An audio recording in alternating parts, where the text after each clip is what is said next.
Alrighty. Just one moment, please. Just one moment. Okay. I think we're almost there. And then I'll say hi to peeps. I know we got a different kind of roster today. Yeah, because I'm streaming at a way different time. You know, usually it's much earlier. Crystal has a heart. But yeah, let's see. We got Sophie. We got Ravana Melodic. Anybody else that's here, feel free to say hi. Or you can obviously just chill if you want to just lurk or anything. Y'all can let me know what the audio's like, especially when it gets to the Summer Game Fest. I was thinking, if you guys, you know, if y'all don't dig it at all, then that's fine. You know, we'll just shorten the stream if y'all don't dig it. But I thought, here's like an example. Check this out. So, whenever it starts, we could do something like this. So we'd have y'all's chat, and then the Summer Game Fest here, and if you're on the vertical, like the shorts or whatever, we can put the window up there and move Tomodachi down a little. But if you're just like watching the mainstream, we could either do that, or would you guys rather Summer Game Fest be big and Tomodachi be the small thing? And of course, we'd lower the volume way down on Tomodachi and up to normal for Summer Game Fest. So yeah, I mean, I'm open to what you guys are thinking. And again, today's just chillax, so no pressure to anybody. If you don't want to stay, if you do want to stay, I'll be happy to have you and react to whatever happens on Summer Game Fest. But as you guys see, it starts in about 6 minutes. So for now, we'll just kind of go back to this. But you guys can let me know maybe just what your preferences are. But yeah, Sophie said love, because we got to see what's up with the love. I'm opening a bottle of water. Because I have been doing a horrible job at taking care of myself. Maximo Garcia says, hi. What is up, my friend? We are on Twitch and YouTube. And you guys, we did, of course, the YouTube vertical as well. Ravana said, I can't stay very long, so I don't think my preferences are relevant. It's all good, man. Your preferences are always relevant. The banana log is up in this piece. What is going on, banana log? How you been, son? How has everybody been? I do apologize that I've been just way out of it, haven't I?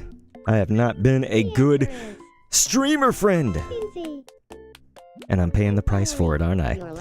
But yeah, I've been trying to make up a little bit for my health. It's not the greatest still, but it's at least doing better. And I guess what else have we been doing? Well, the summer started for my child. So my son, who just gave us that little quiz right there. There he is. He actually is now out of school. And so for this one, I think we'll just choose a box, but the next one we'll see if more chat's here. And we can have the chat choose. Man, I didn't get the makeup. But hey, we got some TV goodness. But as you guys know, also summer has arrived for certain territories, winter in others. So we do have a nice little summer area that we can add to. Maybe do barbed wire all the way around. I was like, it looks weird just having it right at the entrance. But yeah, Sophie's talking to her best friend Taylor Swift about FNAF lore. With a goldfish. Man. So the FNAF lore experts are finally waking up to the importance of this goldfish, and you know that FNAF people would take that and like run with it in like a million different directions and theories and stuff. So it does look like Amber and Crystal both are in love, you guys. So I mean, what could possibly be happening? My heart hurts. But yeah, I'm interested. Summer Game Fest. I don't know that. Oh my gosh, it's for Nate. I didn't know that Crystal was going for Nate. It says not getting along, so I feel like we should definitely do not. I mean, I don't know, maybe I should. Oh gosh, sorry, Crystal. Why shouldn't I? Say it's too soon. No way. Oh gosh. Wait another minute. I'm going Oops. for broke. Okay. Crystal's going rogue, you guys. I can't even believe it. I tried to advise her against it because Nate said not getting along. Is she gonna get... She might get stood up. Yeah, she got stood up. See, Crystal, I tried to protect you, girl. Then show up. Man, you guys. I tried to protect her. You know, I tried so hard. Bananalog said I kind of gotten back into FNAF again. The Sophie was saying, oh. Broke, and now I'm broken hearted. Crystal, I'm sorry. Sometimes, you know, you just have to let them have some hope. I mean, really? But sometimes you just have to let people make their mistakes, right? Unfortunately, just let it happen. Hey, yeah, Bananalog, what's been going on with FNAF? Because I guess they made the other movie, right? So I know that happened. Hey, we got one Riddle Rose Hearts fan, 67. What is going on? And thank you so much for the jewels. I do appreciate that. Thank you. We are going to have, of course, Summer Game Fest coming up here in about 2 minutes. So we'll just have the Tomodachi, and if you guys prefer it, Summer Game Fest kind of in the corner. Check this out, y'all. See how it's just burly. It's almost time. And if you're on the YouTube vertical, that'll appear above Tomodachi Life. But yeah, she got stood up. Bananalog, you're right. Sophie's like, I would say yes anyways. You remember when I did the Avengers me versus Thanos me in Smash Brothers? Dang, man. Maximo Garcia. Don't talk to a lot of people from like the Smash Brothers era because that was like shorter. It didn't fully, like, I had some hits and stuff then, but like it was kind of as Scribblenauts was going down. The Smash Brothers, there were some again that did like really good and some that just like didn't make it at all. And that was when I cared, like, I feel like I cared a lot back then, you know? And nowadays, it's been great because we had like this big thing with Tomodachi Life, but I was just like, listen, I'm in like working retirement for content.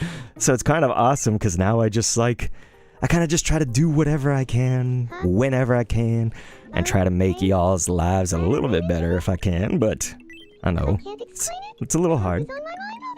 Alright, Hope was looking for a girlfriend, you guys.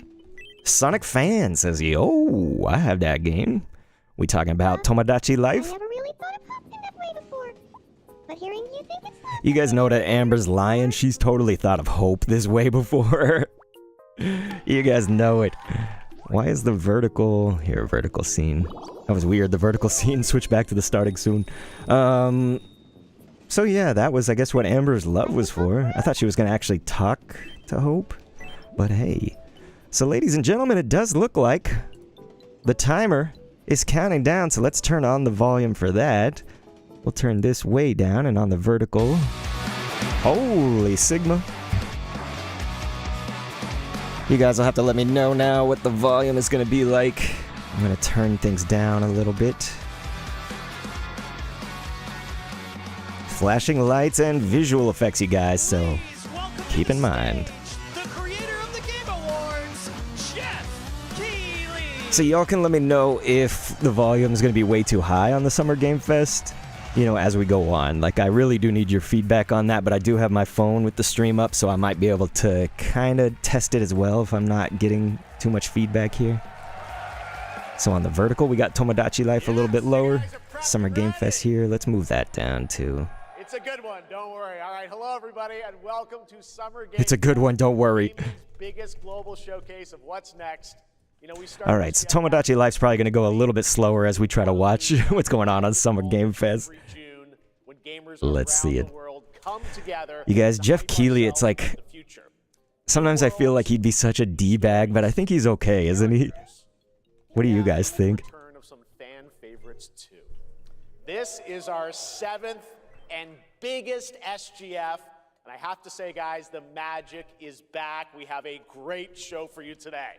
So you guys feel free again to recommend like what you want to happen. Like, do you want Summer Game Fest to be bigger, louder, quieter, smaller, Tomodachi, etc.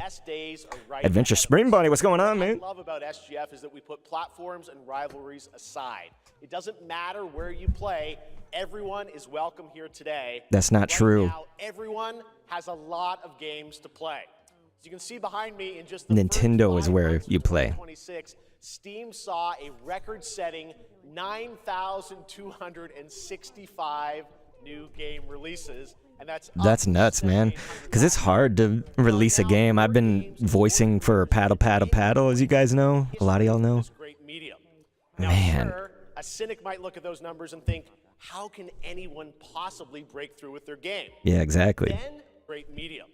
Now, sure, a cynic might look at those numbers and Okay. Good job, Summer Game Fest. A cynic might look at those numbers and bleh. Okay. Is there skippable? publishers. Isn't that great? Oh, yeah, that was great. We missed the whole thing. Thank you, Jeff. Absolutely, and most of them were brand new IPs like Nugenics, Windrose, or Far Far West. That tells you something important. Players, you guys are hungry for new experiences. You want Well, of course we are. It's video games. Different price points. And when developers take bold But yeah, Sophie's right. swings, It is a lot of... turns out you guys show up for them. Really great. So congratulations. Hey, to all look, we those got the games. full Jester outfit. I had it in black. All right, so Hugh Morris can finally be himself. Global blockbusters, but others actually find smaller, passionate communities that love them deeply. And today, both of those kinds of success matter. The truth is, not every game has to be for everyone. Man, look at this, That's what Sophie. makes this medium It's a beautiful so dress. exciting right now and makes SGF so rewarding. Because this show Horse. helps drive discovery. I hope you find your next favorite game today. So get ready to get wish listing. Should we get on with the show? No. I mean, yes. Imagine people are like, boo. It's gonna be a fun ride. So let's get started with our preview of what's All right, I don't know if anybody told me what the volume's like, so I'm going to hear it on my phone real quick.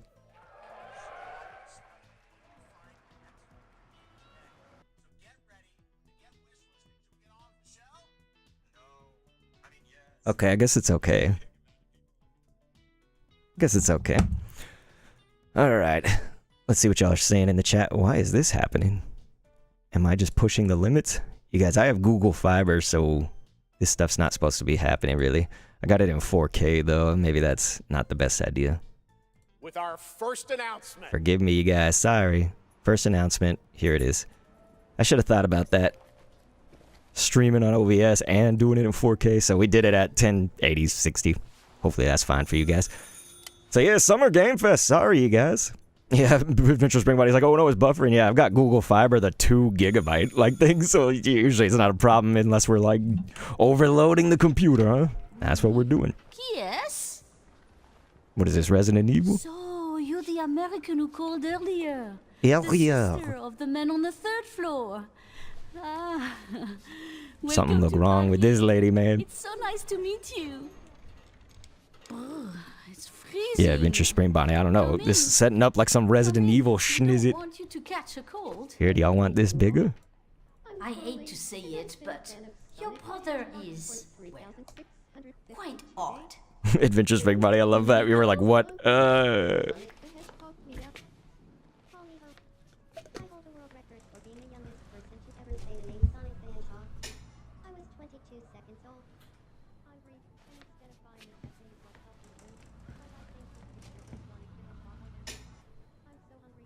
Oh là là.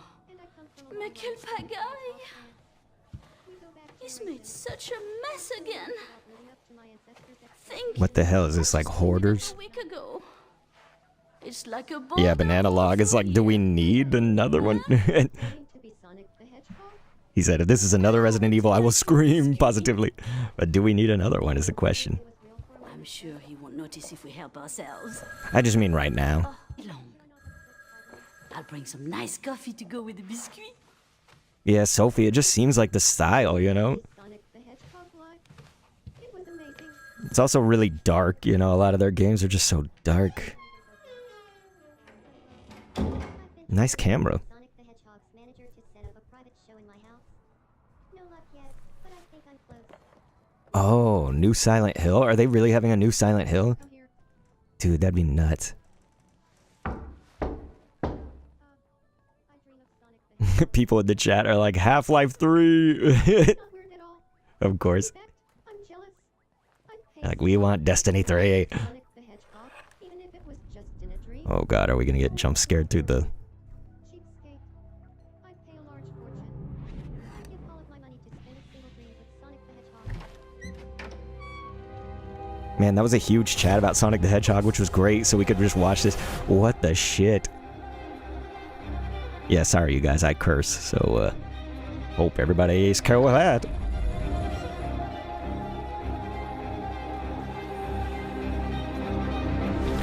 Oh. Oh. Here we go, you guys.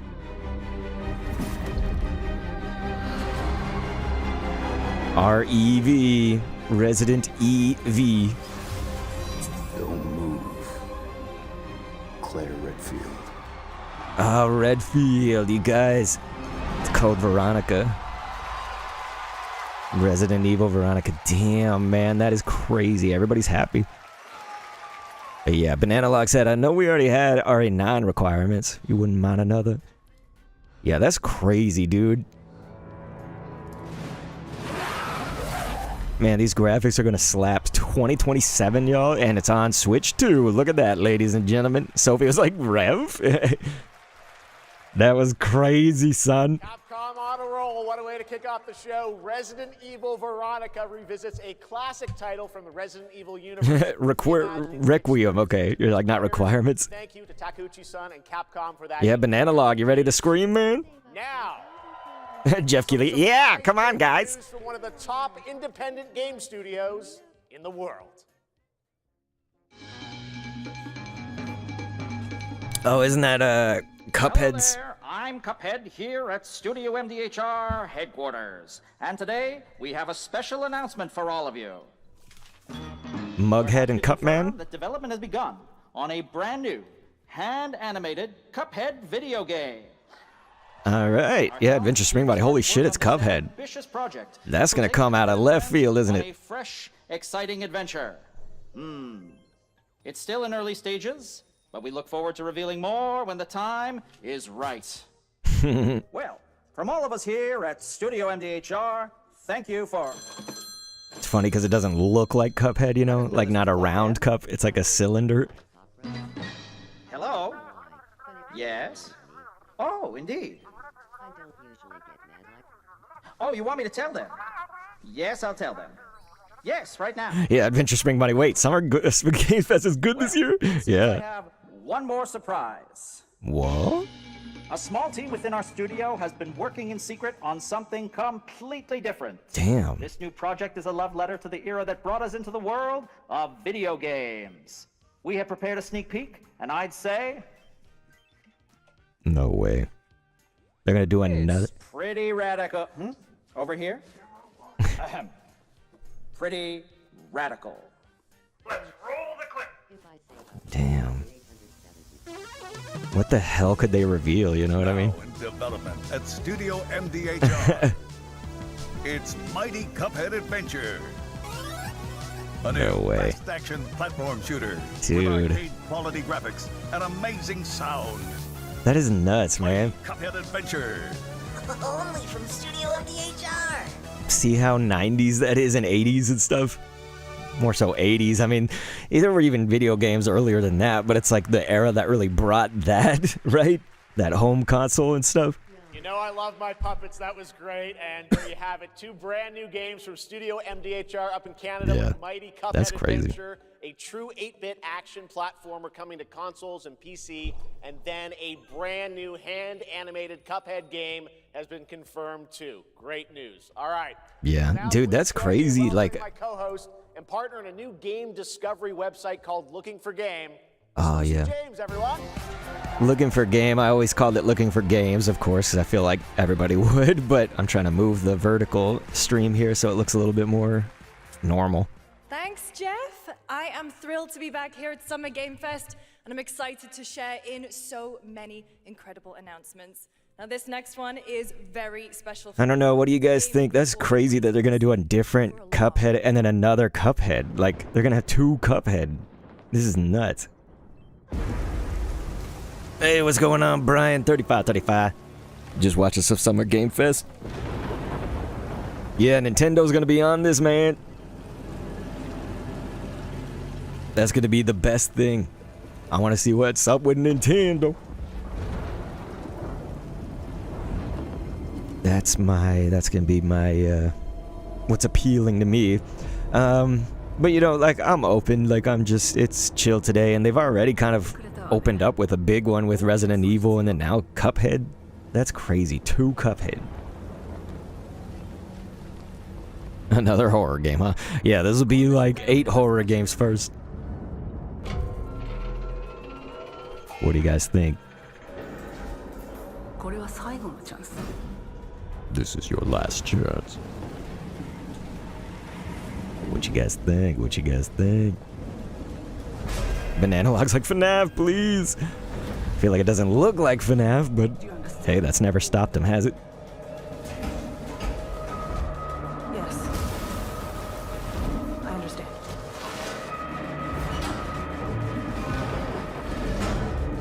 You doubt it'd be a 3D Mario, but might see Zelda. That would be... Brian, that would be huge. I'm just wondering, I feel like they're gonna do something with like Fire Emblem or Splatoon Raiders or something. So we're not gonna really get something new. So Alien, okay. Damn. When's the last time they've done anything Alien? I'm trying to remember. They call it AI, because Alien Isolation. Shit. Also on Switch 2, man. All these games are coming to Switch 2 as well, because people usually count Nintendo out of this stuff, you know? And I'm Anna Sopikova, art director of Alien Isolation 2. On behalf of the whole Man, that's Survival nuts, Team you at Game guys. Assembly, we're very excited to share our return to the survival Yeah, horror Adventure genre. Spring Bonnie, It's been I'm 12 years since impressed we so released far the for a first summer Alien game. Isolation, and we're continuing what we started, creating an authentic My expectations are low, though, you know? isolation experience of escaping Yeah, Brian, if it was Zelda, they definitely, I feel like they would go into the film, yeah. This time, we're unleashing the alien on an unsuspecting colony world. From the Is anybody down with Alien? Like the games and stuff? I mean, the movies too, but... landscape surrounding it, Kurosaki Station is a new hunting ground for the ultimate apex predator. Players will face a desperate struggle to survive and escape, and we cannot wait to show you more in the future. Thanks. The Broccoli Society here in Tomodachi. That's crazy. We're gonna see if we can get Adventure Spring Bonnie with Thanks so Mackenzie much, today. Anna and Al.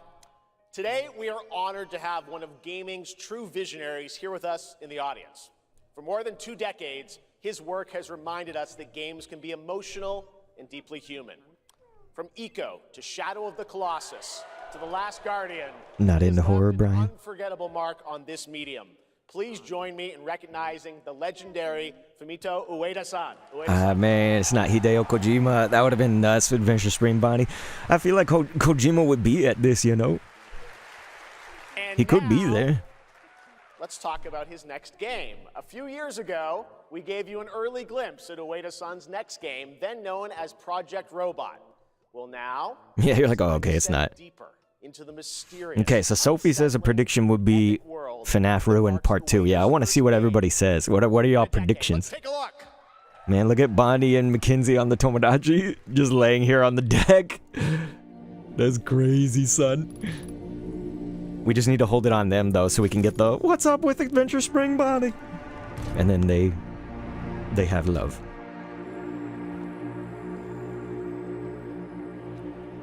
Man, doesn't some of this shit, like, imagine these graphics, you guys. I come from the 80s and 90s, so, like, when I was coming up, you know, N64 was incredible. The stuff on PC back then was incredible. Remember when that game Black and White came out, dude? That was like fucking revolutionary graphics. Look at this. It's crazy, dude.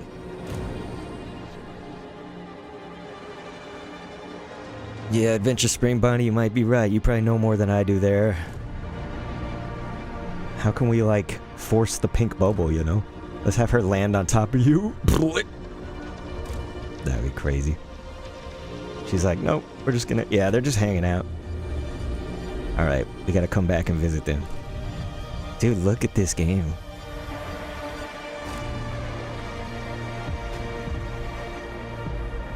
This looks so nuts. Like, these graphics are crazy.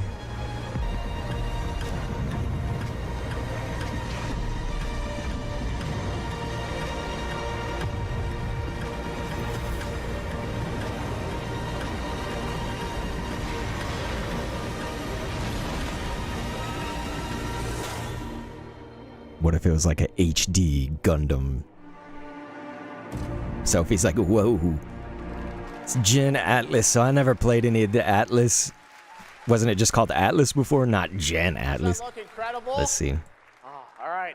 I cannot wait for Gen Yeah, Sophie, Atlas. it Thank looked you, very Star Ueda-san. Wars. All right, well, next we travel to the east, to China, circa 848 AD. Blood Message is a cinematic single-player action-adventure game from NetEase. You are a messenger who embarks on a perilous eastward odyssey with your son, fighting against impossible odds. Oh, really? I do feel like it's a little bit dark for you guys, so I'm going to try to... see, there's got to be like one of those filters for the brightness. It might be... it could be the color correction, or it could be the color key, and then just... let's do color correction. Yeah, okay, let's do brightness. We don't have to do it too much, it's just... it seems so dark for you guys. If y'all want it to be brighter and brighter, we can keep adjusting. Y'all can let me know. That sounded like he said pussy.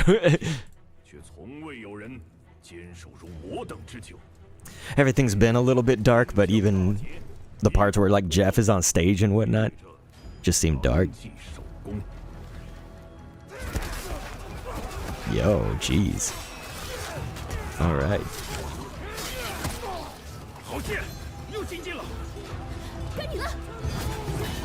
Your aim is sharper than ever. Your wits, however, not so much.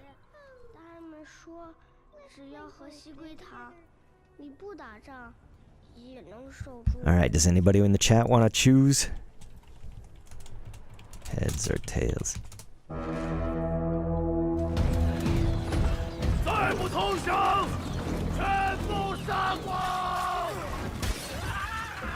Dude.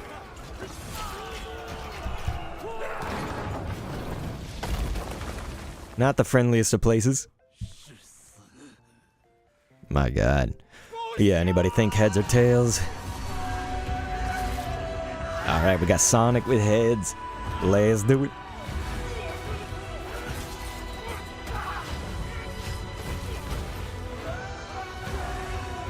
Speaking of heads, a lot of heads rolled on this video, jeez.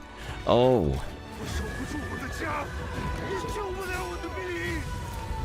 Man, you guys, every time we say heads, they do tails. Then when we say tails, they do heads.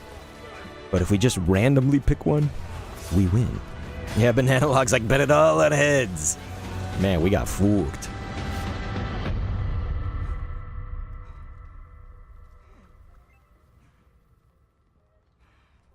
Okay, nice. Adventure Spring Bonnie said hopefully not a Fortnite announcement. Did they already confirm there's one coming?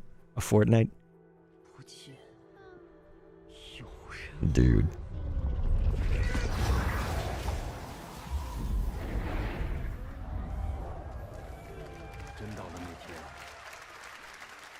Banana Lock saying, damn. You and the other children will be bloodthirsty. I guess we could give this alien. No, I think this jellyfish. Yeah, that fits. It looks like her hair. Man, that's crazy. Now please welcome a game developer who is visiting the US for the first time in 2 decades. From RGG Studio, it's Masayoshi Yokoyama. Yeah, Sophie, that was brutal, to be honest. Very brutal.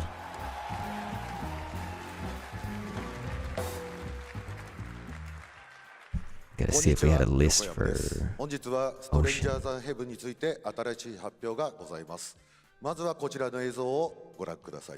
Hello everyone, this is Yokoyama. Today, we have an exciting new update about Stranger Than Heaven. First, please take a look at this.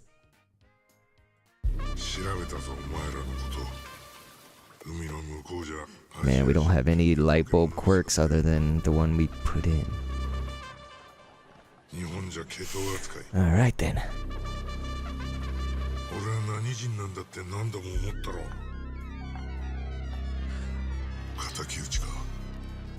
Red Dead Redemption?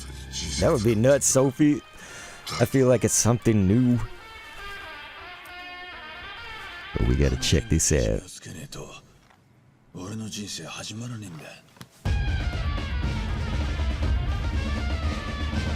Snoop Dogg, you guys. Snoop Dogg, Double J.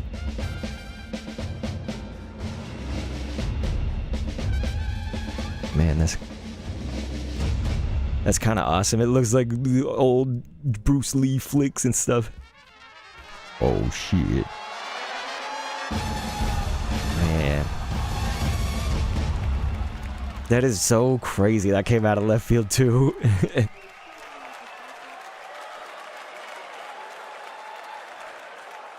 Crazy. Well, Yokoyama, we got a lot to talk about, but first of all, we have a release date.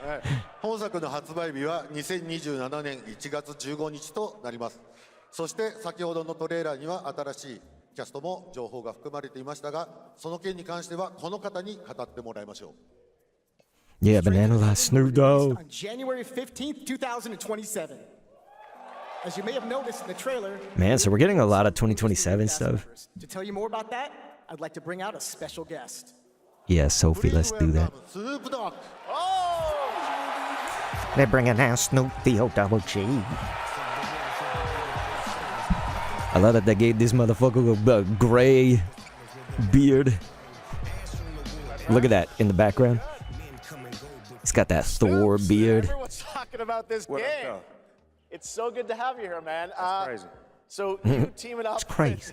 with Yokoyama. Tell us, how does this happen? Why do you want to work with RGG? I mean, I'm a big fan of Sega. I've been playing that game since it first came out, and you know, to be associated with such a great game and such a great person like this and the team that they put together, it's an amazing. Listening to Snoop. Me, so I'm happy to be a part of it. Now, we got to talk about what just announced in this trailer. How's Tupac being a part of this? You know, the Tupac estate and my son and myself, we work very closely together, so it just made sense to put him in this game because his likeness and his spirit still lives on, and I just feel like it was so connected to what we're doing. So Yeah, that's wild. But does he have like a voice, you know, because somebody else have to voice him? It looks insane. I'm sure you got more surprises in there too. I know the song sounds great. Well, we're looking forward to hearing more on Stranger Than Heaven. I also want to ask you though about something a couple years ago at TGA you and Cordell talked about. Death Yeah, Row. Banana Log's like, holy fuck, Snoop Dogg. Any updates on what's happening there, DRG? Shit. Yes, sir. Death Row Games, you know, we're building a hip-hop gaming universe. Yeah, they're gonna bringing do an authentic Def Jam culture to life, Vendetta. You know what I'm saying? And we just got a lot of plans that we're planning on actually bringing to life in the next, you know, couple of months. Okay, well, we'll hopefully hear more on that soon. Yes, sir. Thank you very much, Snoop Dogg. Thank you for joining us. Thank y'all. Yokoyama-san, Jamil, appreciate it. Thanks, guys. Fantastic. More crazy stuff to come. All right, next we're excited to announce the stunning debut title from a new studio in Sweden. Hex is an open-world action-adventure game from key creators behind The Division and Little Nightmares. You brave the wild north as researchers stranded in a mind-bending, player-shaped procedural world. Paintbrushes are pointless, Sophie. I like that. We should have done that with Soph. Okay, let's go to, where is she? There we go. Dead astronauts.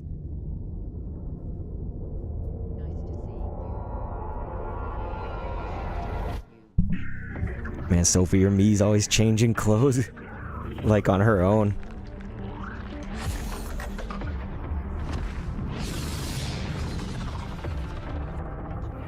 Man, it's just bonkers, dude, to think about where gaming is at. Because it's like harder and harder, I think, for indies and whatnot to make games get recognized and to make successful games and stuff. But at the same time, there's just more and more and more than ever before. More, I suppose, more opportunity to a certain degree.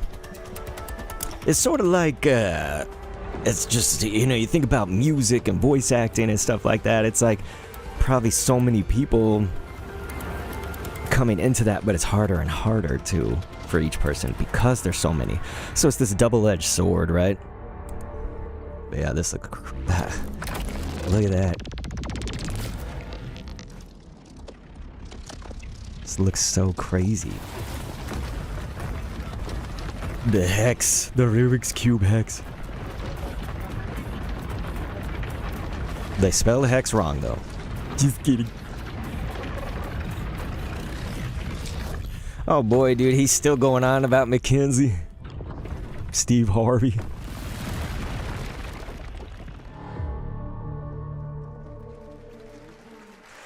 I'd have to see more there, but damn, that was a good trailer and everything. It's just... Can't wait to see more from Hex. It looks Yeah. absolutely stunning. We have much more SGF to come, but first on June 14th, Dead by Daylight is celebrating its 10th anniversary. Watch this closely because here's a little tease of what's ahead. Where's Nintendo? I'm just kidding. Hey, we got Linz up in the chat. What is happening, Linz? Adventure Spring Bonnie, there was a crazy Snoop Dogg appearance. Snoop came in. He's gonna be in this new like Sega game. Stranger Than Heaven. Jeez, this looks fucking eerie. Yeah, Lynn, sorry, we're a little quieter today because we're watching the award show. Dude, look at this. Man, how unsettling.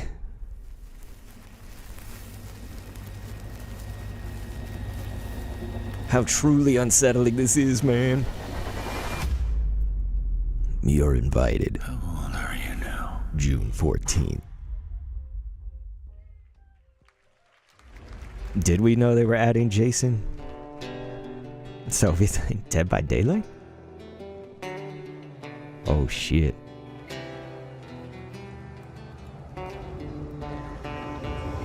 Oh fucking A. I don't know about this game, man, because that looks like fucking cockroaches. Oh, fuck. Did you guys see that? Dude, you can play the beta right now. Oh man, Tiny Build. I met with Tiny Build several years in a row at PAX. When they did, usually it was at PAX South. We should probably send Crystal on a trip, actually. We got plenty of wishes.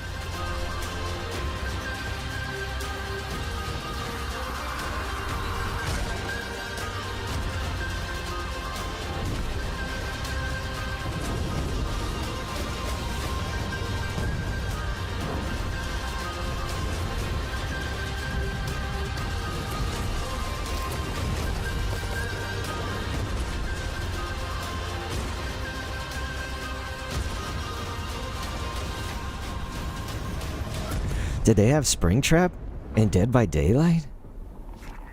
Sand. Raiders of Sophie! Yay, Sophie, you gotta get them to pay you some royalties there. Edward. Man, Adventure Spring Bonnie, that's nuts. Is it dangerous?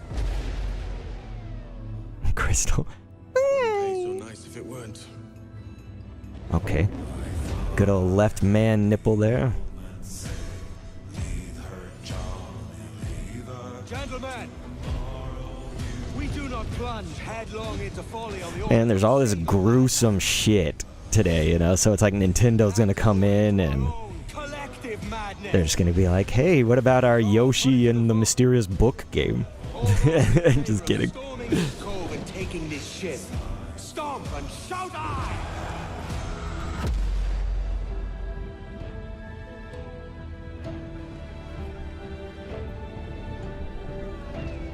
Can you feel it, Addy?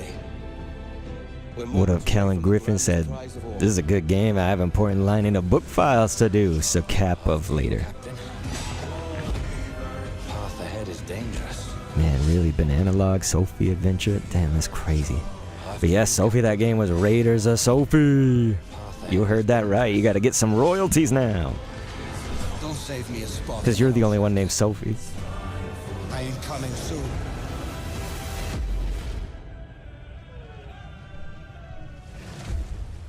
Yeah, Assassin's Creed, man. I never played any Assassin's Creed. I feel like I should have at this point, but I think it's like cool and all, but like, would I really enjoy it? I just feel like I wouldn't enjoy it. I don't know why, man. Which is arriving July 9th. Now it's time for the announcement of a game that reunites one of the best action game developers in the world with a legendary franchise. Oh, really? Teenage Mutant Ninja Turtles? Yeah, because this Paramount has a game studio now. It all used to be under like different developers when they do like Nickelodeon things, but yeah, this is crazy. That's the Shredder. Okay.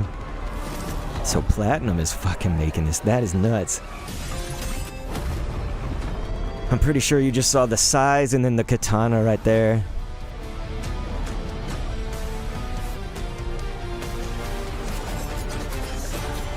Eternal power, the last Ronin. Shite, dude. So you're gonna go on the offensive as Raphael? Yeah, dude. Yeah. Fuck You yeah. guys having fun yet? No. We are just getting started, believe it or not. All right, well, That's crazy. He said we're just getting started. He's been moving quick. To learn more about Last Ronin. Now, please welcome two-time TGA loser for Expedition 33 and Final Fantasy 16. It's Ben Starr, who voices the Visitor in Fortnite. Fortnite.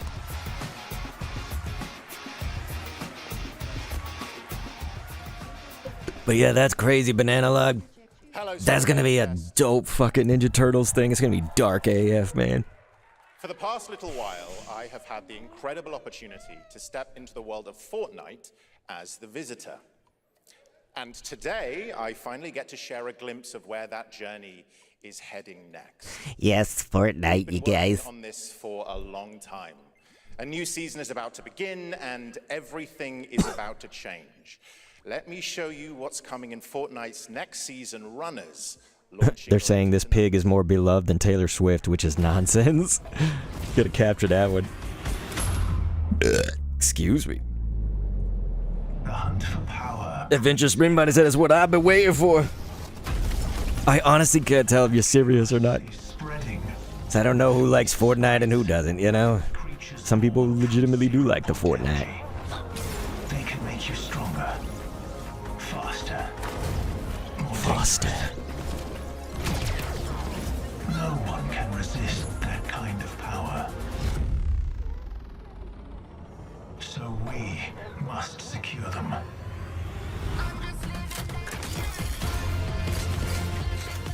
Man, you guys, I don't know. Fortnite just, it never caught on for me.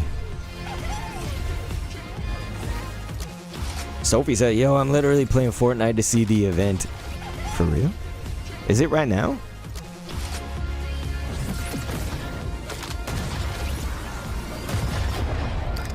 Oh, shit.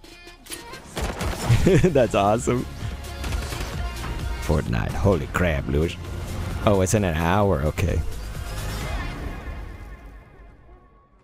Fortnite runners. Dude, that was nuts. Now, if you're wondering how we end up on this new island, you'll have to jump into the Shattered event happening live inside Fortnite right after Summer Game Fest. No, I don't think I will. Player to choose a side, and in the live event, that choice changes your experience. It has all Sophie, been okay. building to this moment. The party starts at 7 p.m. Eastern time, but the doors open early, and trust me, you'll want We're gonna see which of the Kendo family I've got is the fashion icon. waiting for you. Say the first name that comes to mind. It's definitely not me. Is set. You chose your side.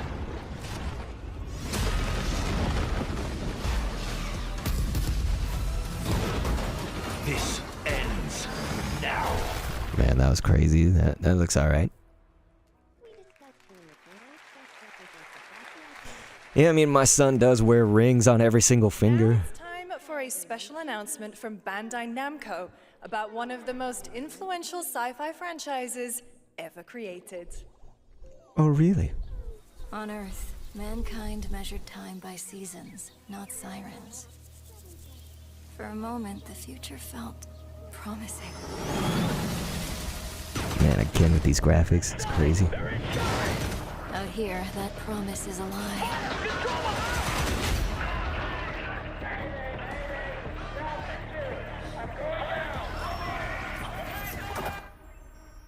This isn't Mega Man. What's up with Mackenzie?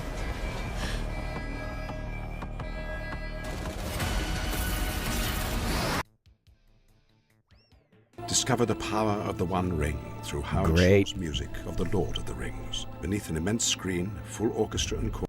The darkness coming for us. What a lame timed ad on that. No. What are we doing here? Oh, did it skip to the live? No, you fools. Why? I think it like skipped to a certain point and then... Damn, man. Let's see. Let's give all this energy. Checking where the computer's putting energy right now. Why would it do this? We were on 1080. We're not trying to push it to 4K. Let's go 144p. We could pull it up on Twitch and see if theirs is up. Man, what a horribly timed. We're watching the Summer Game Fest. That's the problem, is Twitch would have like ads that we can't skip. Okay, Summer Game Fest. Here we go. Let's see if this... Isn't Vanya cool, people?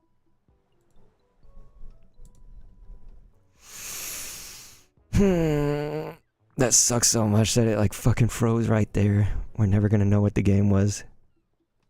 See, the whole ads on Twitch, like we have to wait for so long, dude.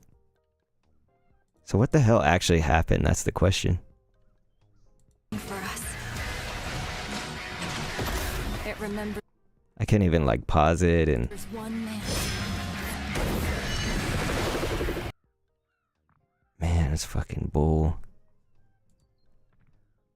The Twitch ads have 20 seconds, for God's sake.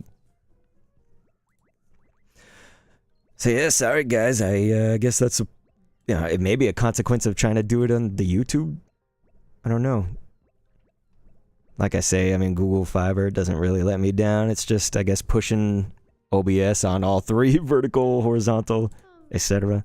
Okay, so here's a Twitch, so I'm going to have to Right, now it is time for a debut game from a veteran team of developers who come from Naughty Dog and Infinity Ward and other amazing studios. Over the past half-decade, they've quietly been working on an ambitious new project. Here is the global announcement.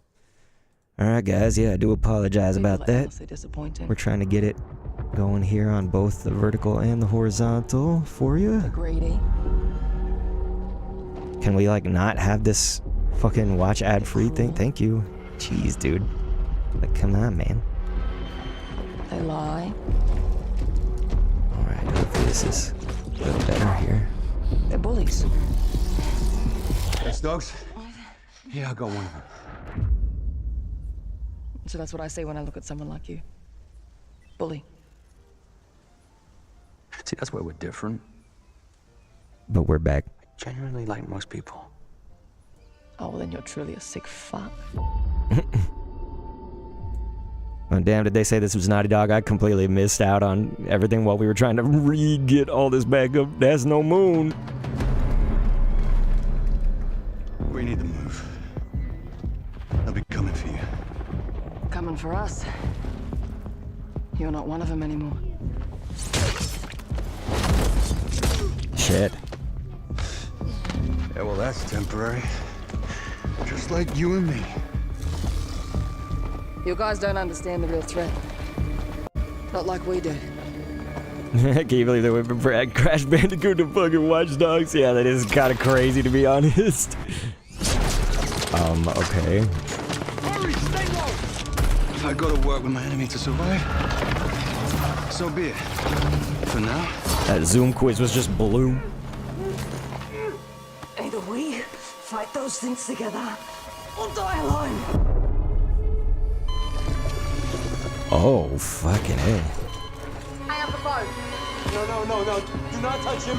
Dude, you guys.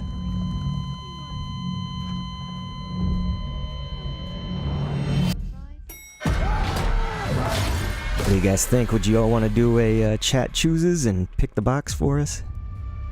We fight together. Or die alone.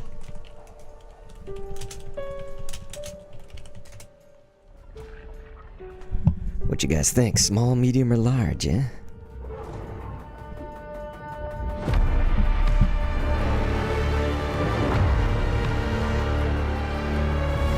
There was one of the coolest games. It was like a little board game, almost like Bakugan or something, but it's called Crossfire. For over 18 years, That's what it makes me Jacob think and of. I have developed character-driven games with the goal of thoroughly connecting design All right, Soph. and story. I gotcha. Nice small. Two opposing operators must form Banana log on the tiny. Depending on one another. Nice, we got a clownfishy, guys. Sorry, I'm moving my mic a bunch. Support this narrative, we completely Trying to get more comfy here. and traversal work together and created a system that rewards tactical thinking, stealth, and repositioning. It's called adaptive cover. With adaptive Man, this dude's cover, facial hair. our player character Layla dynamically adjusts her stance to react to the complex terrain and the enemy's line of sight. It fundamentally changes your relationship with the environment and becomes an active skill to master. Shout out to our amazing team at That's No Moon, who are meticulously crafting Crossfire. It's for all of you who, like us, love high agency, single player, story driven games. It still seems so dark. The window. I don't know, do y'all agree? Amazing. Thank you so much, Jacob and Taylor. Now, last year at the Game Awards, I'm not trying to make it like fake brightness, but come on, man. It just seems so dark. Mind-bending world of Control Resonant. Controlled who's or what's it? It's been 7 years. The oldest house has fallen. Well, it is the oldest house. Contained is now loose in the streets of Manhattan. This was caused by a new type of hostile resonance. It is beyond anything that we can currently measure. I don't know if Manhattan needs any more hostility. It's all quite terrifying. Oh, damn. And fascinating.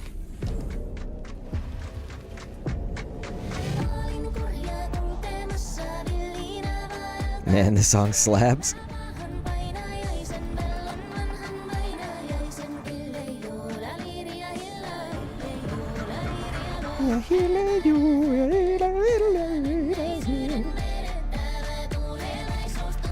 Yo, this fucking beat slaps, y'all.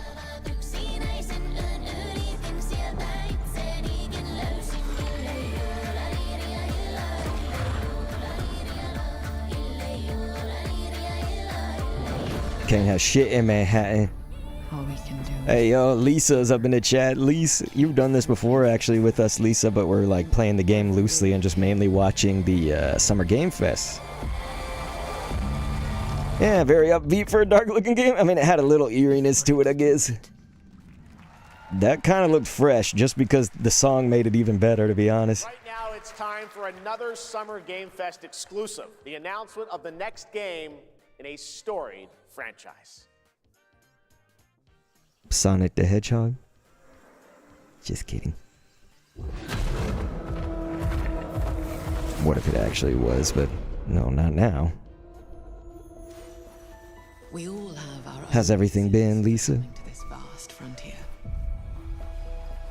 But for our guild, we who protect this land, That was oddly satisfying to watch all that. reason stands above all others. All that for that insignia come up. You feel it too. We see it in your eyes.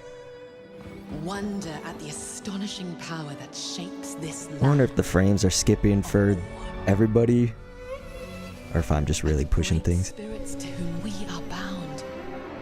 At the gods who hold dominion over all.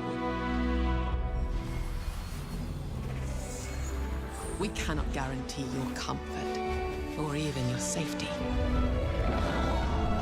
If you can't guarantee my safety, what do I pay you for? For horizons unexplored. For fellowship and purpose. For a cause worth dying for. To you. Hey, no one said anything about dying. Promise. Magic.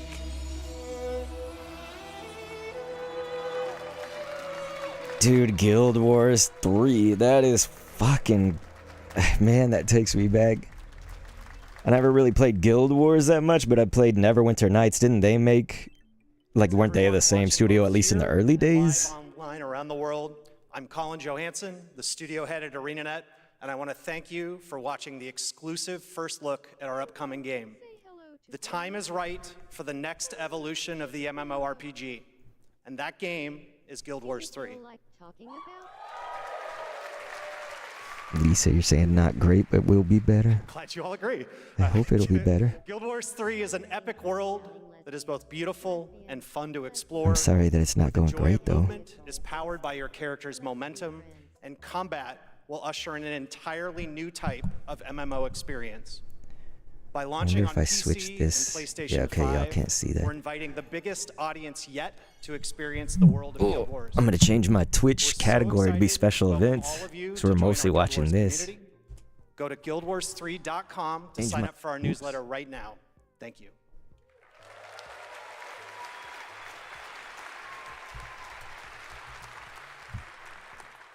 Thanks, Colin. Get ready to blast across the galaxy with daring races, dangerous rivals, and some very familiar faces. Star Wars Galactic Racer is coming this October! Dude. And now The Star Wars Pod Racer games were so dope on the N64 back in the days. Now this is pod racing.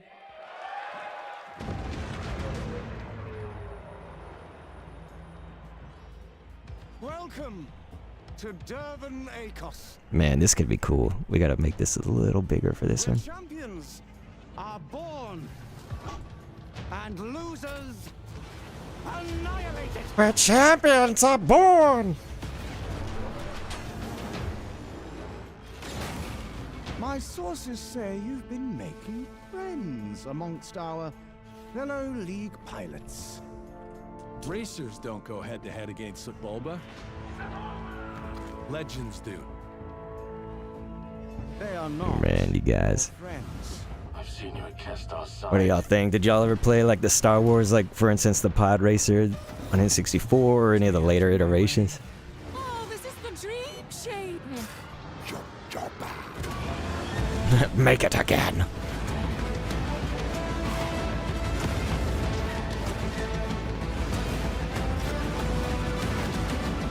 There's a reason why they call Kestar Pool the champion.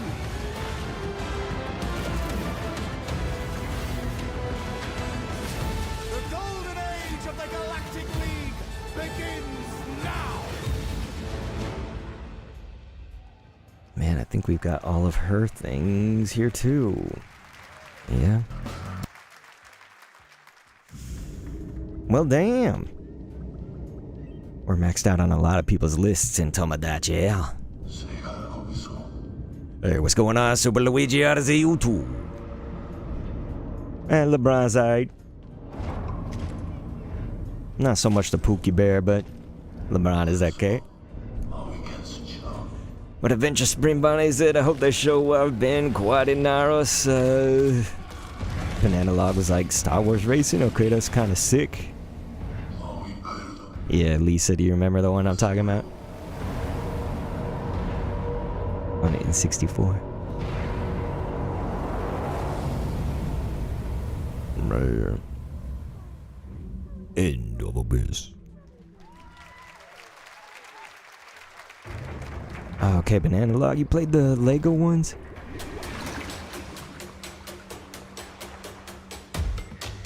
It's Splatoon Raiders. Just kidding. Oh.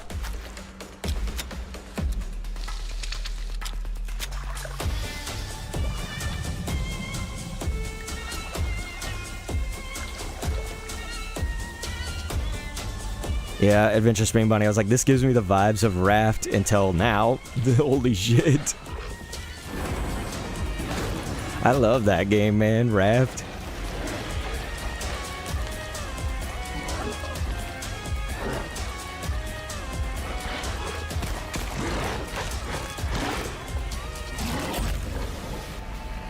Yeah, generally if you fuck with something's heart, it tends to fuck back.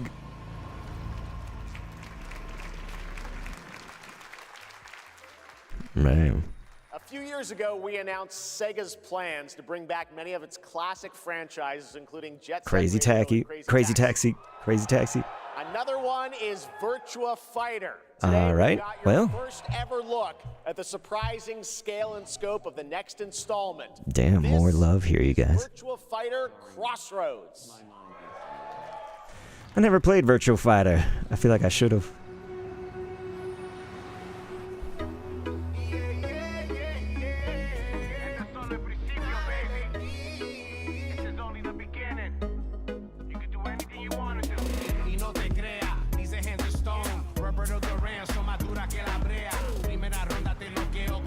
Sophie said no.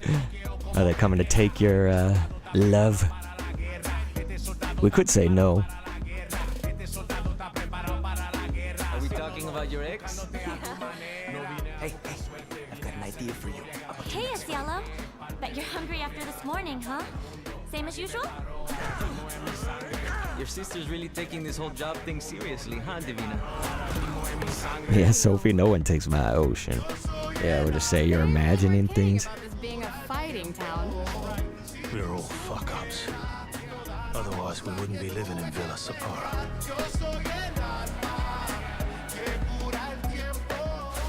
Kill them all. Hey, it's me. Kill them all?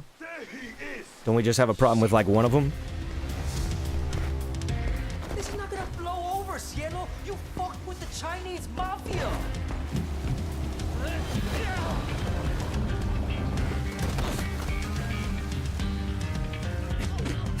Hugh Morris loves tissues. Shit!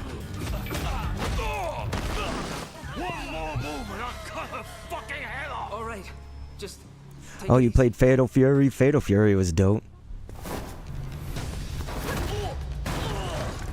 That's a pretty good list, to be honest, Banana Lug. And then, of course, if you count, it would be different. It's more like platform fighter if you count Smash Brothers, so I guess we can't really count that. Madam Sue? You play the part of a fighter, but you are lacking in kung fu. Shit. She done told him. City of blood, sweat, and survivors. Lives rolling like dice. Once you're inside, there's no surrender. That's Pai Chan! Who's Pai Chan? What? Let's give her... It's been 25 years since RuneScape was born, and 20 years tomorrow that Duriel 321 wreaked havoc in Falador.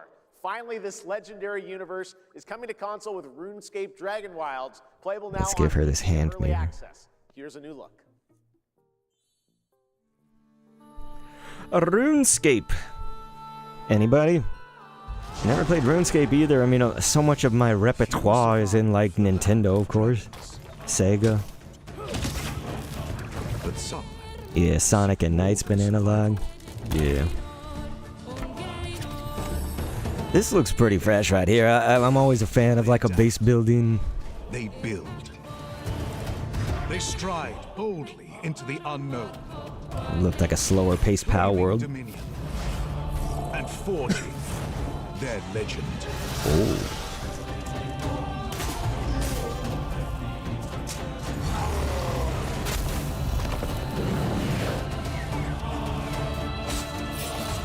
Adventures Ring Body's like, yeah, this game isn't lasting a month. I'm sorry. Yeah, I mean, it does have a lot of like flashiness, you know. But it's one of those, it's probably just like, you know, it's like all bark and no bite. Yeah, Switch 2. Probably just a sizzle reel of several third-party stuff for Switch 2. Yeah. I was wondering about Orbitals. It's like, I know that they were kind of hyping that up, and then we didn't hear...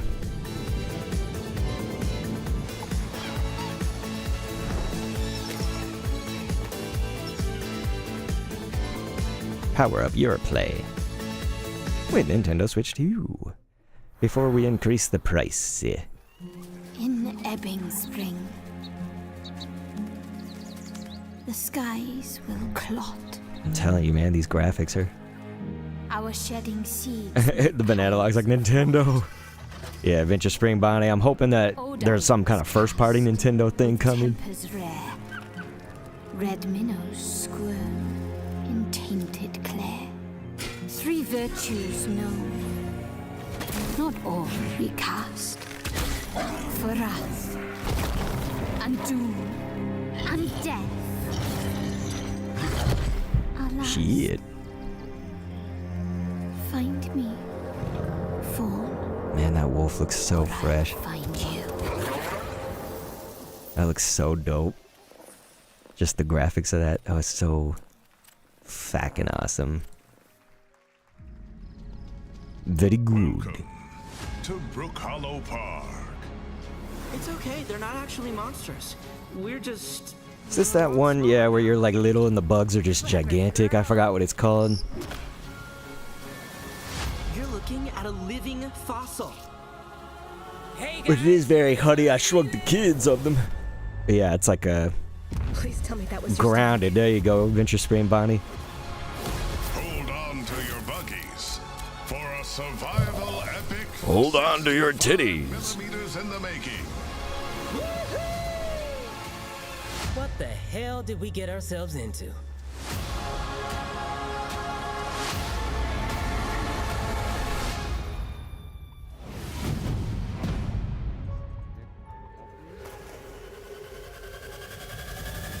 No surprise announcement like, also Switch 2. Okay, update coming to all platforms. Okay.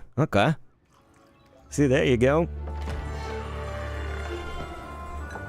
Some guys leave it to luck. Yeah, Sophie, you guys got it. Banana log, grounded. Let it ride on a roll of the dice. Ooh. Not me. You can have all the luck in the world. You can have all the tits in the world. Is the choice you make when the cards are on the table.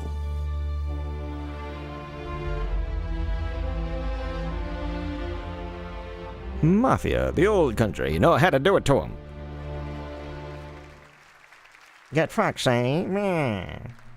Yes, that was indeed a young Don Salieri from the original Mafia. Man of Honor expands Enzo's... Sorry, never played Mafia. ...this August. Okay, can you imagine working on something for 16 years of Let's your try a life? random me on this Back page. in 2010, the creator of Assassin's Creed set out on a journey to build his Inklings next is going. time-bending epic. Today, after many twists and turns, it is finally time for Patrice Désilets to invite you in to his new world. Yeah, Banana Log. They done that Mafia. I guess you played it, or you're just like, wait, what? To be the collector. To protect a world I cannot be a part of. Destined Why to not? be feared for what I am. It's Pride Month. Everybody can be a part of it. It is my fate.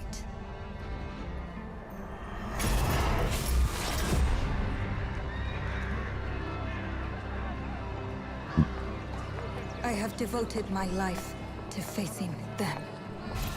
Those granted the power Assassin's Creed. Female Ezio. corrupted by Is that his name? Ezio.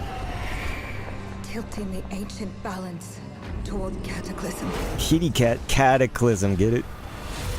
Cataclysm? But at last, their debt is due. Oh, jeez. Every choice, every breath has led me to this moment. As the moon bears witness, I take the first step. My time has come. Oh, got you, Banana Log. Nice.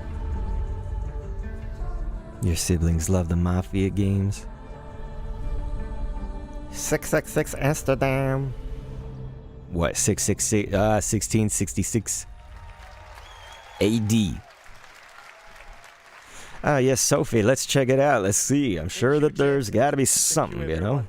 1666 has been a monumental and emotional journey. David Lynch once said, "The film is the talking." That's how I feel today about the game. Instead of explaining features, I'll simply say this. As of right now, the prologue is free to download on Steam and Epic Game Store. Yay. Epic Game Store. It's a 30-minute story experience and amuse-bouche, if you will. I'll leave you with a glimpse of what's to come when the game launches on early access later this year. Join us for the journey. Merci and panache kaolis. Ooh, scary Satan number Banana Log. I love that she just has a cat chilling. That's amazing.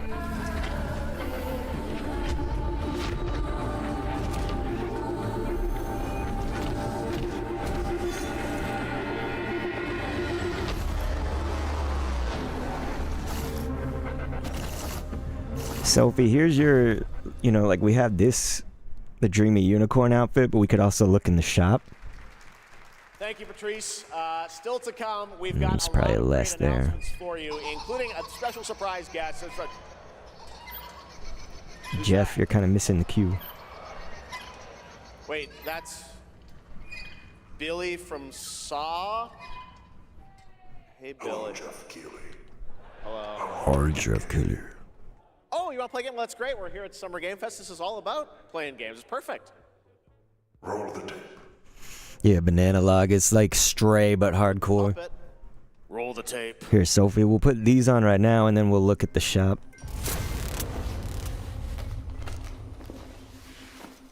Yeah, let's check it out. Okay. 100 years have passed since the genesis of your legacy. They call you a monster.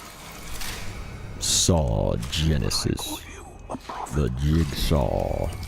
Pain is our only true path to redemption. It strips away the lies that people tell themselves. Only then do they get to see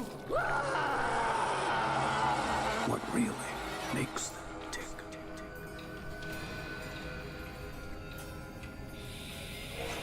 A sacrifice must always be paid in blood. Live or die. Man, Sophie, what's going on? They're literally homophobic. And nothing.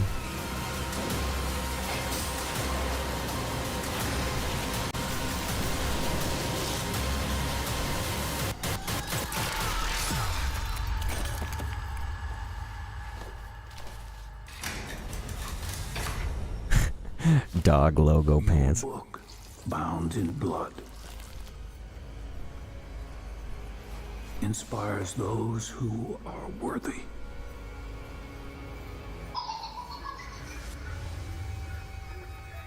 The spiral bleeds ever deeper. Shouldn't there be like a rainbow accessory where it's behind you? Our war's end approaches. You could have celestial lights too. Or stars. Humanity's fate will be determined.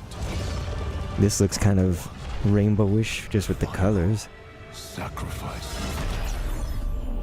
We. Adventure Spring Bodies, like hardcore Hogwarts.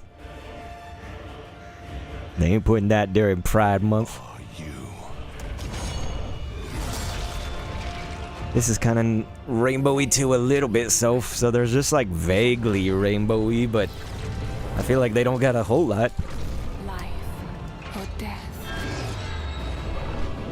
You alone. Yeah, that's interesting, Banana Log. I don't know. I never watched Saw. Obviously, I know about it, and don't they have like 6 Saw movies now? I forget how many there are actually. Like, seems like a full ton of them. Lords of the Fallen 2 is also coming to Steam this fall. Next up is a brand new game from BitReactor, a studio formed by some of the most experienced developers in the tactics genre. This is Star Wars Zero Company. Adventure Spring Body. Guess you could say you never saw any other movies. Separatist fleet massing in the Serralona. Man, I like the cut of your jib. To make our move. You got someone? You know, a really good Star Wars game would slap. Like, I just... You want the Star Beads necklace? Let's see. I guess that's this one. What do you got for me, Bennett? The bead necklace. Coyle's been spotted meeting with local gangsters. Yeah, I think that's the one. Find out what they're up to. I've been tracking Fathom for months. She's at the center of it all. All right, let's get a team together. Yeah, the beads. Yeah.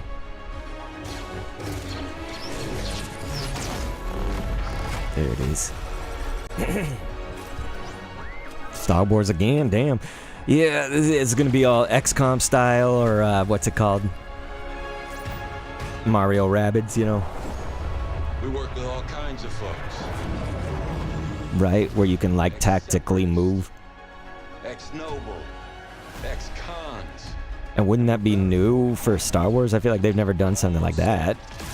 Where you kind of do that chess style. This job. What do they call that style of game? I can't even remember. It's like tactical strategy or something. General Skywalker. Yeah, Adventure Stream Body says it honestly looks interesting. It's tough. I feel like some kind of dope Star Wars game would be like really cool to play. Something with, I don't know, kind of going on like Star Wars Battlefront a little bit, but like better. Is ready to take you into a brutal new world where vampires have emerged, hiding. Vampires. Come in. Come in, I'm just taking a piece.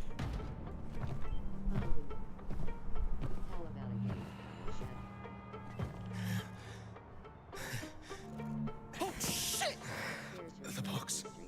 Please. Come in, I'm just dying here.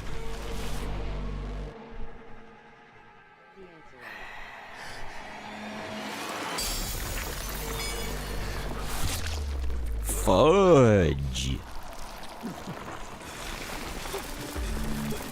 I guess a pork. What? I don't know, man.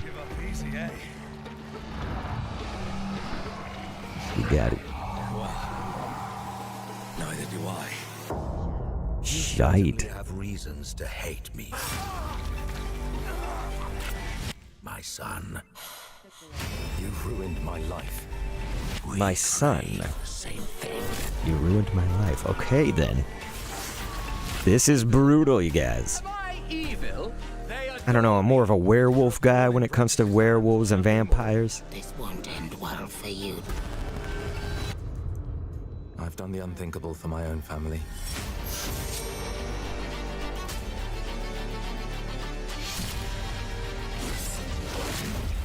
Banana said, "Oh, they're a vampire. How nice." Adventure Stream Body said, "Nah, I'm vampire all the way." The thing is, my body probably looks more vampire-like, but it feels werewolf, not in the hairy sense, but that Twilight taught us apparently that werewolves are like warm. You know, my body's always hot, like to the touch, you know? I don't have like a cold body, if that makes sense. But yeah, visually, I probably look like one. I've never been outside in my life, and I at least used to be skinny AF. Now I just have skinny arms and legs. What you just saw Got the dad is an bod tummy, invitation to though. Join us on an adventure. Adventure through eras and cultures in our story-driven open-world dark fantasy saga. The first We're starting to get to the part of the show that's like, I don't know, like all the games are starting to look the same a little bit. Maybe I'm just like not paying as much close attention to it.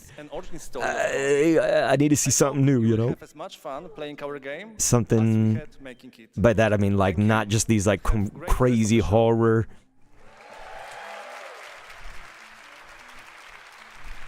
It is falling off. Thanks, Conrad. Next, the creators of Among Us have been hard at work on a new project. Among Us? And today we're revealing it for the first time. Well, hey, I think they listened to me. I mean, this isn't going to be like brutal, bloody, neck-cutting, slashing stuff, right? It's going to be like Among Us 2. A new standalone game. Among Us Dating Simulator. He said, FNAF, please. They were supposed to announce the show here. Oh, is it the show? For real? No, they said game. Standalone game. So it's gonna be like a little detective thing. Yeah, you crime to solve. So you're gonna actually like play the story of the crewmates. That is kind of cool. I don't particularly like how this looks. I don't know. Like, I don't know. I wouldn't discount it. Oh. From the Among Us TV series, please welcome Yvette Nicole Brown and Liv Houston. Yvette Nicole Brown is so dope. I used to watch her on Drake and Josh. That's Helen. She was always hilarious. Hello, Summer Game Fest! Hey! We are so excited about the future of Among Us. Red is gonna get up at some point because he saw there was a person in there. More good news about the animated series. Yay, more good news. Look, Taylor Swift. Oh man, it was lined up as Taylor Swift and Tomodachi. Her head was the purple imposter. Right there. And the imposter could be any one of us. I think this calls for an emergency meeting. It's Snoop Dogg in the purple. You'd rather call Just a meeting than complete our task. That's suspicious. It's sus. I'll have to report this to Mira HQ. No, I mean, I don't think there's any need. Take it up with admin. And now, the moment you've all been waiting for. Get hyped for chaos, betrayal, and more in the Among Us series. Enjoy. Emergency. Man, yes, we get to see the series. This is awesome. Crew half perished. They would have Why are you talking so weird? Let me yeah, just I just don't understand why you. the official cause of death. Acute Yeah, ripping banana off log. of the face. Dead crewmate, that's an oopsie. 3 makes it a murder mystery. Dude, yeah, this is gonna be awesome. Any one of us could be the killer. Was it you? Whoever smelt it dealt it. Oh, did it really? Adventure Spring Bonnie? So they shadow dropped on accident? Yeah, I didn't see it yet, so that's good. It wasn't... Oh, okay, it was Elijah Wood. And Patton Oswalt. Yeah, Phil Lamar is fucking dope. I'm Red, the hot one. What's back there? We have to kill the imposter. Phil Lamar is such a pull, which is funny because he's not like the big celebrity name, right? Like Elijah Wood and all of them. You guys probably know Phil Lamar from a lot of other works, but I loved him in Futurama. You know, he played Hermes among several others. But, yeah, he's a genius. Wasn't he Samurai Jack? There's more coming from one of this year's best reviewed games, 007 First Light. Here's a first tease of a new story mission coming later this year. We've received an urgent. Has anybody played this yet? I saw people had like such high hopes, and then I guess everybody was just complaining about it, though. Personally, our alliance with Bavma is fragile at best, but if he has what he claims to have, well, M figures the reward is well worth the risk. Go back to Aleph and find out what this is all about. Best of luck, 007. Bomber will return. Nintendo Switch 2! Yeah, Patton Oswalt.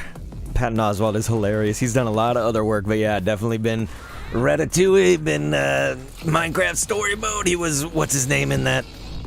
Did you say it? Yeah, Jesse. I remember he was like the main dude.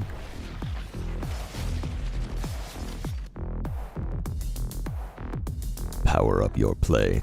That seems to be what they've been saying all the time now. It's like their new Switch 2 slogan. I know it's been difficult. They should have said something like "make the switch," you know? They should have punned. Made a pun with it.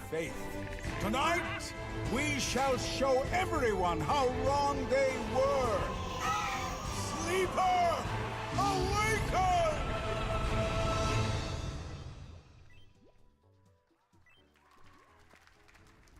Okay. Hey, baby.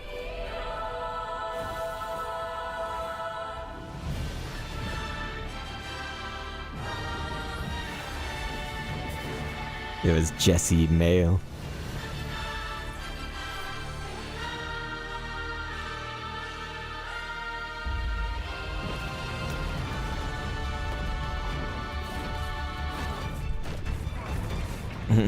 Summer Game Fest, stop baiting us. We just wanted Nintendo, said Banana Log.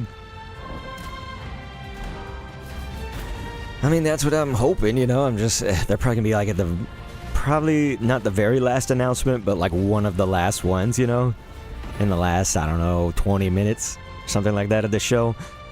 And I feel like it's not gonna be something huge. I mean, I could be so wrong, which I hope. I so hope I'm wrong. I just feel like Nintendo, like they'll do, you know, something about like Fire Emblem, some kind of one of the games we've already heard an announcement about, but just don't have a lot of info. You know, like we really don't have all that much information about Splatoon Raiders when you think about it. But they announce when it's coming out, you know, like they're just like, yeah, it's fully happening, but like we don't know shit. But probably not that because it's so close in retrospect. So maybe again something like Fire Emblem. Or if they show like Zelda stuff, they'll just be like a title, right? Like the text. Like it'll just be like a new Zelda game is coming, and we're like, oh, okay, we don't know anything about it, but yay. Time to knock the rust off. Maybe. Damn, this looks crazy. Some cyberpunk goodness.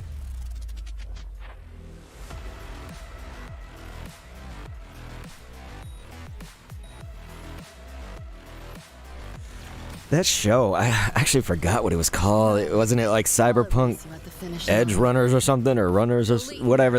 It was like a Netflix show, right?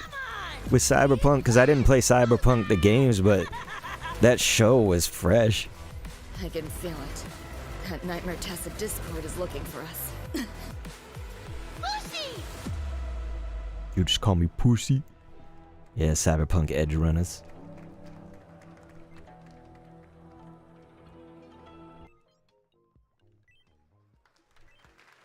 That was a look at what's ahead for Wuthering Waves and its collab with Cyberpunk Edge Runners on June 8th. Now, if you want to track all the games shown today, head to player.gg/SGF to see the full lineup and wishlist your favorites across all platforms. Yeah, that's good for you guys if anybody wants to see that.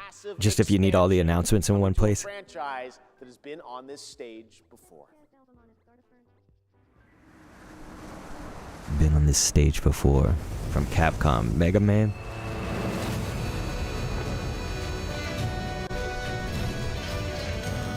What is it? Capcom, did they do Monster Hunters? I forget if Capcom was the ones behind that for some reason. I think they did. Wyveria negated the weight of buildings and mounted the sky. I can't stop wondering, how can all this exist up amongst the clouds? Amongst the clouds? Among us?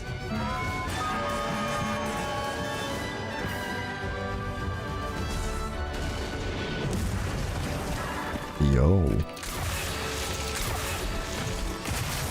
Man, this looks so cool.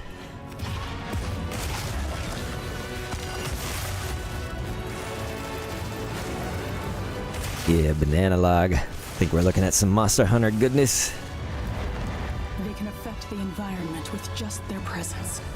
A moving natural disaster. Too powerful to tame, too difficult to reproduce. Have they ever had like a Monster Hunter though where it takes like, I don't know, 35 people to take one down or something? I think that would be kind of neat. Jeez, we're getting fucking frame... The frame dropping like crazy. I guess we should do auto. I mean, it's on the 720-60. I don't want to just like downgrade. 2027. Shit. Monster Hunter Wilds Ascendance. So yeah, because Monster Hunter Wilds, didn't they put that on the Switch too? I can't remember, but that was the last one. So now they have the expansion.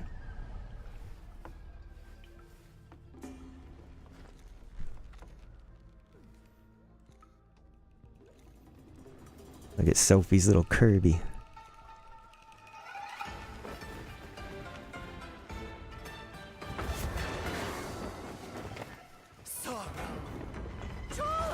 It's Aladdin's magic rug.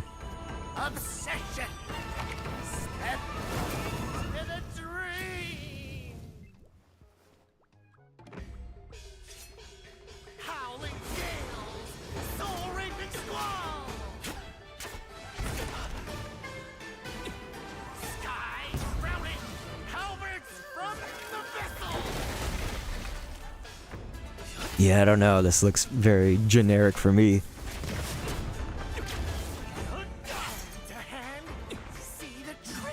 Man, too bad Back to Zero isn't here that we could get him a cuter outfit that he would want. We should give him one of these.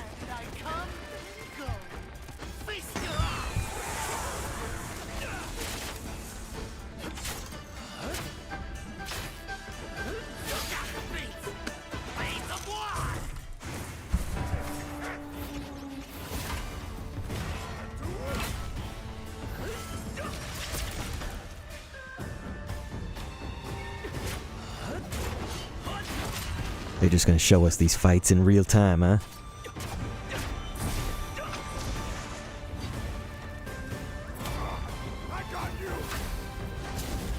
Hey, we paid a lot for that rug. Even though it's a cape.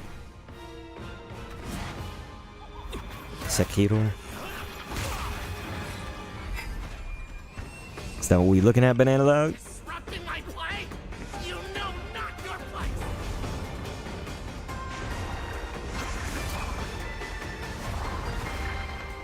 Yeah, this goes beyond me, man.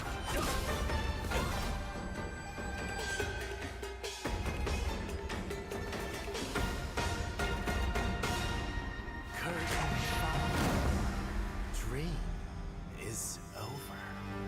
Swords of Legends. The Master Sword was called the Sword of Legend in Zelda. Take your time. Enjoy. That was a new look at gameplay from Swords of Legend, a fantasy action RPG.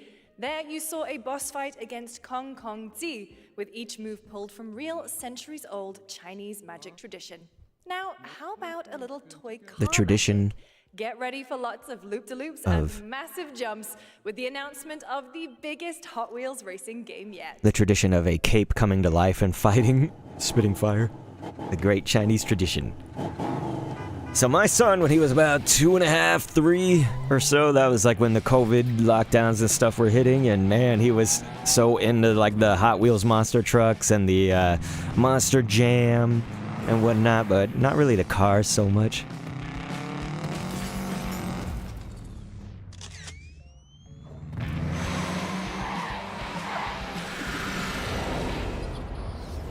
I gotta figure out why the stream is like losing frames so much.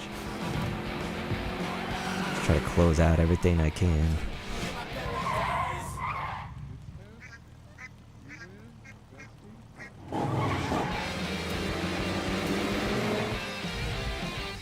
I just always think it's never my internet to blame. It's probably one of these fucking... I have Windows 11, and so it's just like, ever since I got Windows 11, it was all these different... I guess they call them like power management, you know, types of things on the computer that came with it, and I'm like still finding some of them, even though I got this computer a little over a year ago. It's kind of BS, because there's just like so much power management built into it. Just like baked into it, you know what I'm saying? Yeah, it's okay, Mac and Cheesy. Thanks for at least admitting making mistakes, although you could just be saying everyone makes mistakes. Hey, Sonic the Hedgehog, ladies and gentlemen, this is what I'm talking about. Super speed. But yeah, Sophie, we had Hot Wheels there. Ah, it's the Sonic Racing.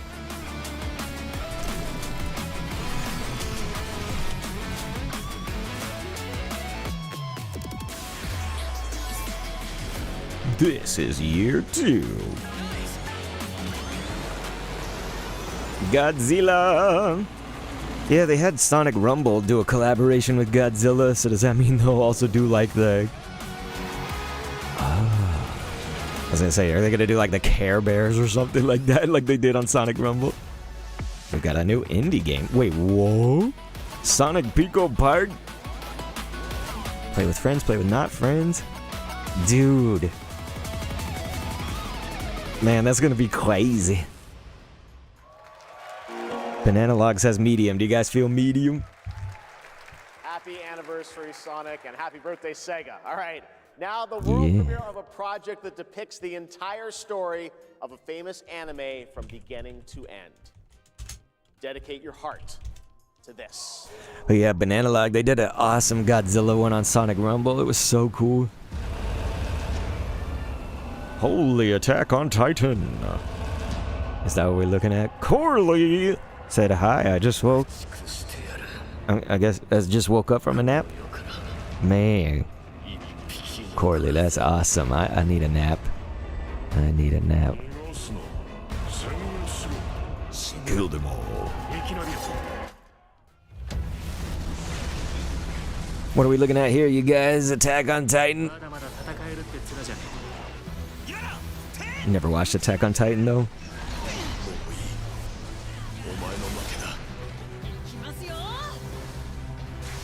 But yeah, what do you guys think? I guess medium.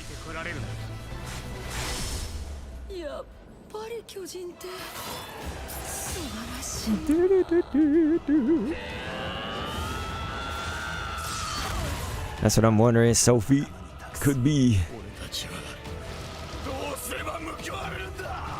We're gonna have to like auto this, I guess.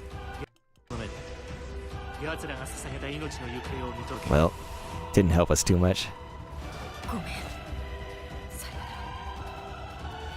Man, it's just skipping so much. How can I make this smoother? Do 720/60. I'm trying to look into like all the things that I can do that maybe will just boost us a little bit. Forza Horizon comes a new cinematic open-world driving experience. Corley said, I used to love Attack on Titan, but Analog saying Attack on Titan! Pro and underground street racing collide. This is Clutch from Maverick Games. Yeah, wasn't there a new Forza? Wasn't it like Forza 6 or something? 7? There's so little that I know, like outside of the Nintendo, sometimes Sega world. Mostly Nintendo. Mostly just lately. Dude, was that Peter Serafinowicz? It's Peter Serafinowicz. He's got the best voice. My friend said you can help me.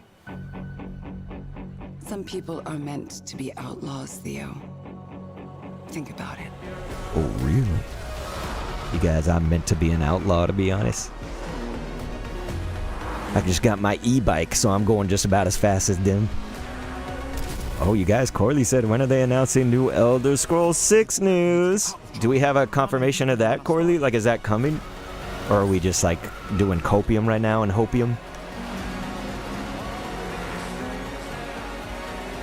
I can't be taking risks like this. I'm a lead driver in the R1K. I've tried to help you. I'm not going to jail for you. Alright. I'd go to jail for you. Okay, chat? You guys know I'd go to jail for yous. Because I love y'all. The dead won't rise. Banana said for real, for real. But their sons. He said, I don't think so. I'm smoking straight copium. Alright, girl, I'll do a line of hopium. I'll just get that injected. Dang, look at Corley and Mixie. They going nuts. One.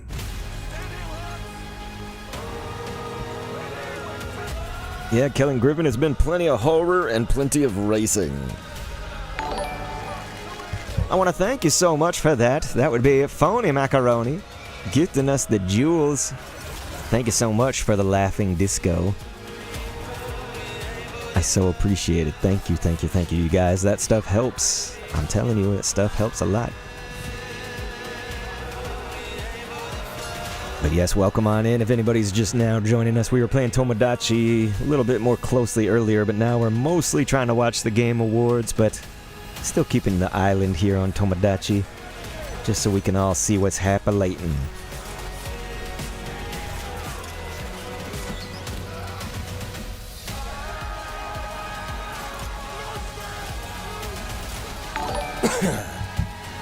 I want to thank you so much, Corley, gifting these two numbers. I think it's 69. Thank you so much for the 69. I appreciate it so much. Damn, that guy got fucking fucked. Hey, we got Smart Socks up in the chat saying, what's slapping in? Dude, Socks, you've been watching this shit? Summer Game Fest ahead, and trust me, you The definitely will want to stick Summer around. Game Fest, I mean? Right now, here's a new look at Sea of Remnants from NetEase. Man, they keep doing like, you know, this really quick, so it's like Nintendo Switch 2, and then it's just some indie shit and, you know, third-party stuff that's like really quick. Just boom. Man, this looks kind of fresh. Does anybody want the screen bigger for Summer Game? Or smaller?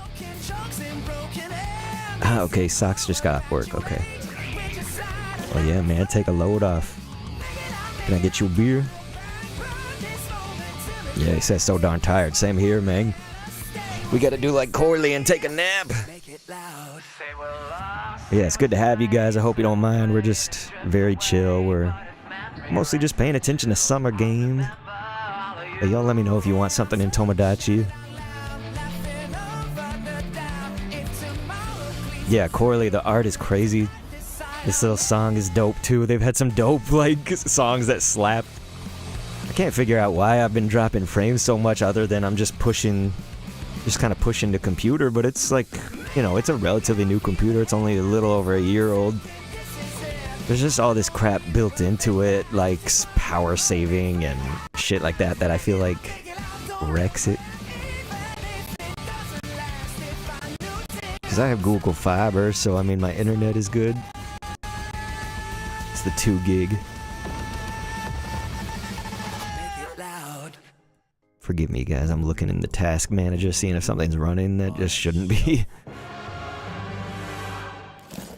Capcom collectibles. Guys, is it me or is there something off with this one? It's like Toy Story Capcom.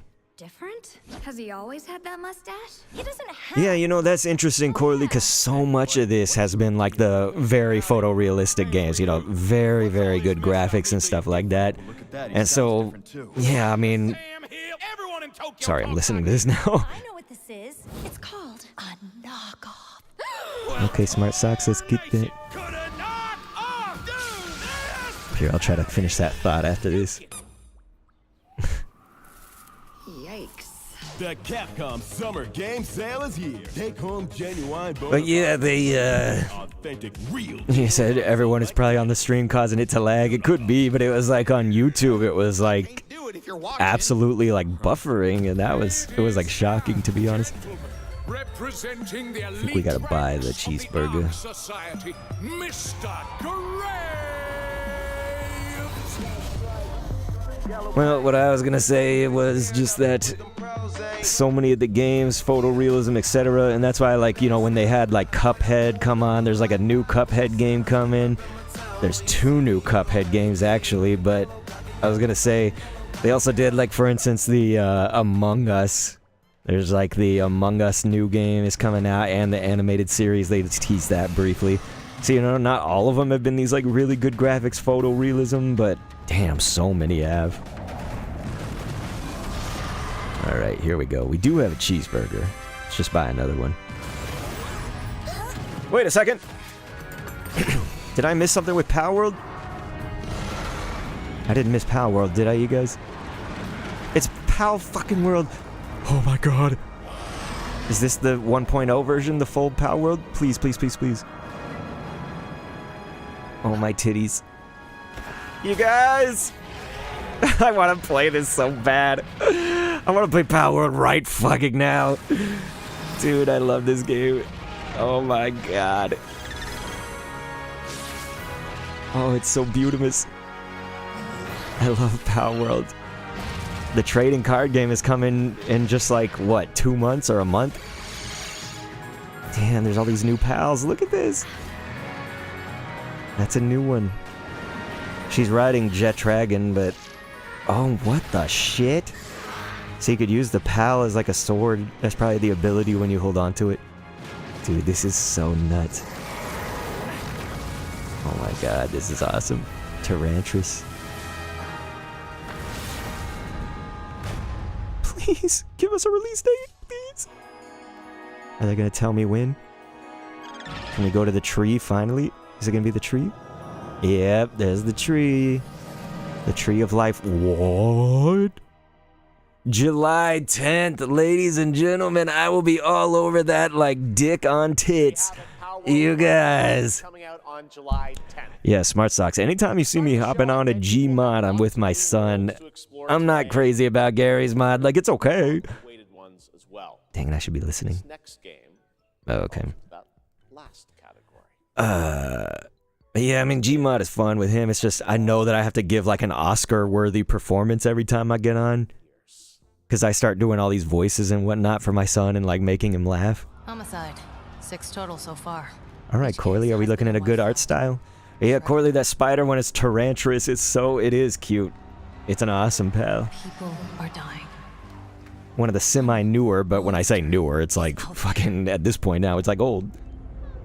It was just newer in the expansions. Word around the precinct is you're the guy to call. Bigby. Sheriff, I'll have your job within the week. Yeah, look at this art style. This is crazy. You're a raging dumpster fire of a person. You're the reason I'm here. A talking pig. Detective.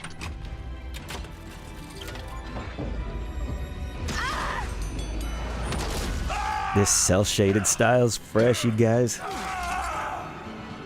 Wolf Among Us. Oh, Wolf Among Us. Ready to get to work? Is that what this is? The Wolf Among Us? 2, ladies and gentlemen. Yeah, Smart Socks. That's one of the things we do is like we'll do the ragdolls, you know, and like make little like dumb skits with them. I just make him laugh, you know. It's Pigman Lips are Fang. sealed, but I'm not helpless. Damn, you guys, this is so, the art style's so good on this. Look at that. Looking for me? You guys remember A Scanner Darkly when it had like the every frame was in that? Every frame was in the cell shaded.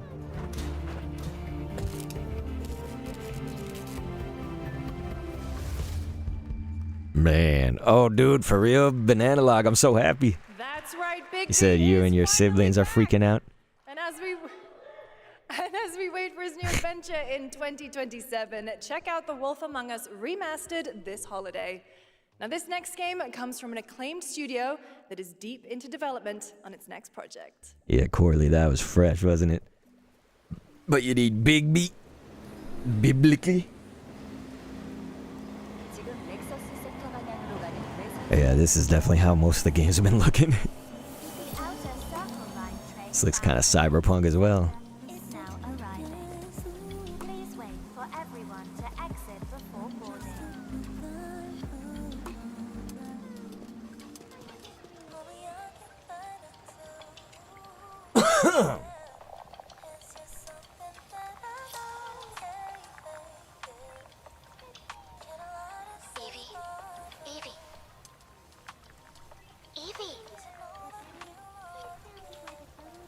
I'm listening. Scarlet Sin. That's the beginning and end of it all. How about you try taking a hit? You're acting a little strange today. Oh, yeah? It does look good, you know, like the graphics are good and stuff. It's just, it's sort of like what Corley was saying, is we're starting to get so many games that are just graphically like so powerful. Quiet. They're moving.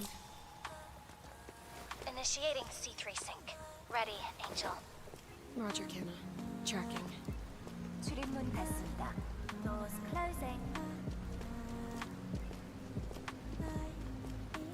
How's it looking out there? I can't stand it. Smart Sock said this game looks good.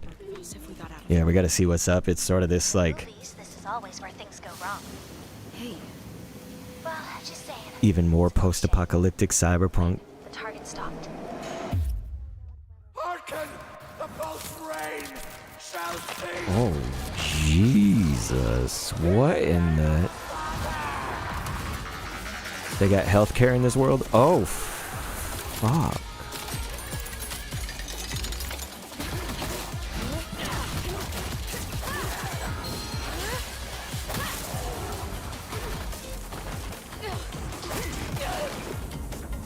You guys, you're a sucker for cyberpunk?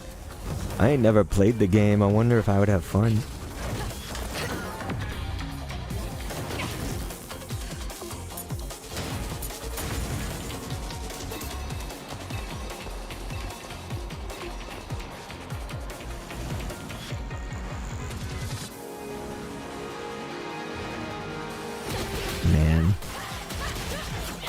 shit. I like this chick beating up on everybody.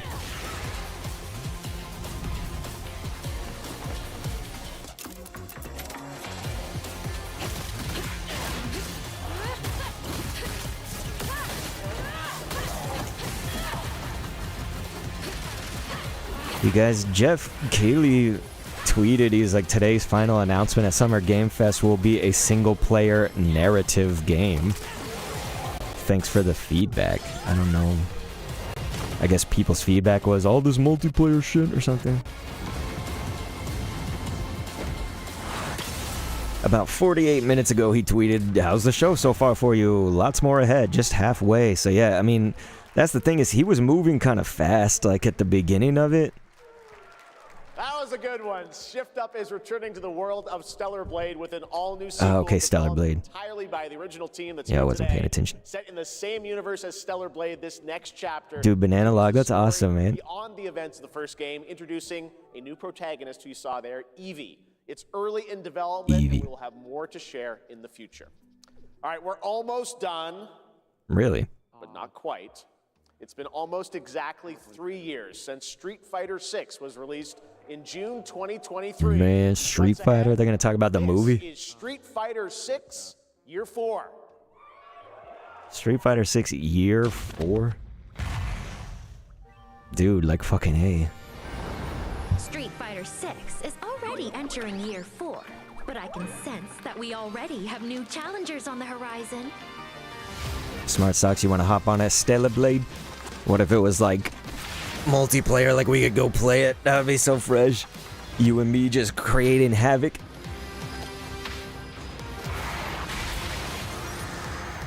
The thing about Street Fighter is like, I can be like, I've played this, you know, like I played, I didn't play 6, but like, I played Street Fighter Third Strike. I did a cool Retro Kendo video. I feel like you guys would like that maybe if you like Retro Kendo stuff. But Street Fighter, the movie, I actually kind of want to see, even though I bet it's going to be bad. I don't know, just something tells me, oh, yo, they're going to have Tifa up in here? Is Tifa going to be in Street Fighter? Yeah, that's nuts. Dude, you guys, okay. Fucking fresh. You gotta love Tifa. But yeah, Street Fighter, like I used to play on in the very old days and stuff. I was never crazy about Street Fighter though, like it wasn't just my best favorite fighting game ever. 皆さんのおかげでストリートファイター6は3周年を迎えることができました。そして本日、ファイナルファンタジー7との特別コラボレーションを発表します。Thanks to all of you, Street Fighter 6 has reached its 3rd anniversary. Yeah, Smart Socks, no Dan. Announcing the special collaboration with Final Fantasy. Banana Log, Tifa. Corley, if we talking about gorgeous women. I remember Tifa Lockhart. I think she won like it was like back on G4 when that was a network on TV. I don't know if you guys knew about that. Smart Socks, Tifa was leaked, really? See, I don't know this shit. Leaks and stuff won't reach me unless they're like Nintendo. Maybe Sonic or something. Within the world of Street Fighter 6. But yeah, there was this G4 show. I think it was called Video Game Vixens. In fact, it was called that. But I think Kasumi won it one time from Dead or Alive, and then I think Tifa was the winner on the next season. Has also been reimagined as a new gameplay system. It's basically for hottest video game chick.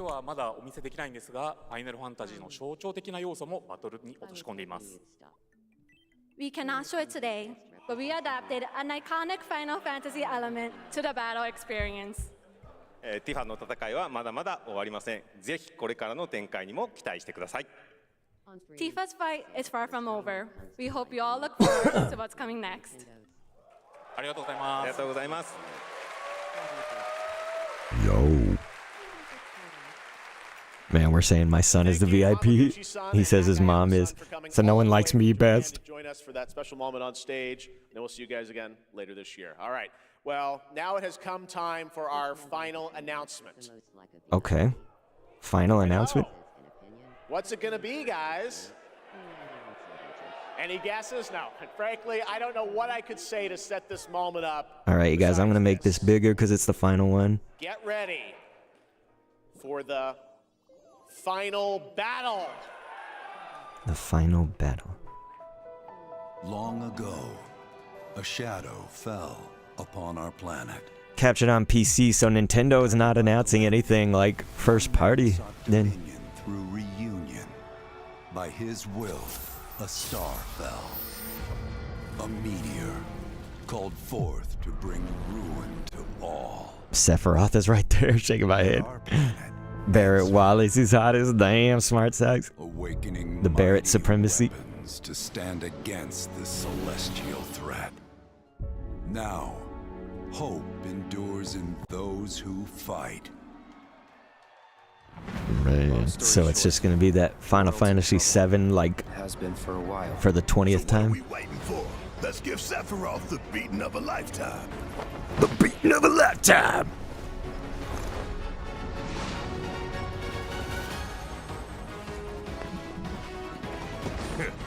You're mine.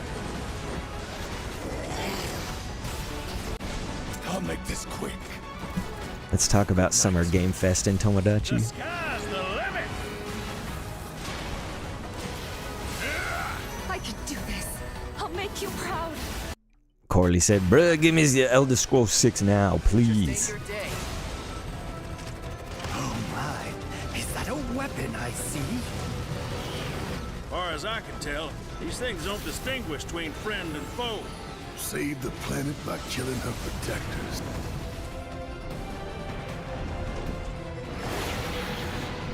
Let us put your faith to the test. But yeah, haven't they done like Final Fantasy VII, Final Fantasy VII Rebirth, and stuff like just a ton of times? Revelation. Like, can someone help me? I'm being serious. Like, is this a different game entirely? You know what I mean? Like Final Fantasy VII, and like you could call it like a sequel. That's a game I actually haven't played, is Final Fantasy VII. I only played Final Fantasy X and then X2. Not done yet. Please join me in welcoming back to Summer Game Fest the director of Final Fantasy VII Revelation, Naoki Hamaguchi-san.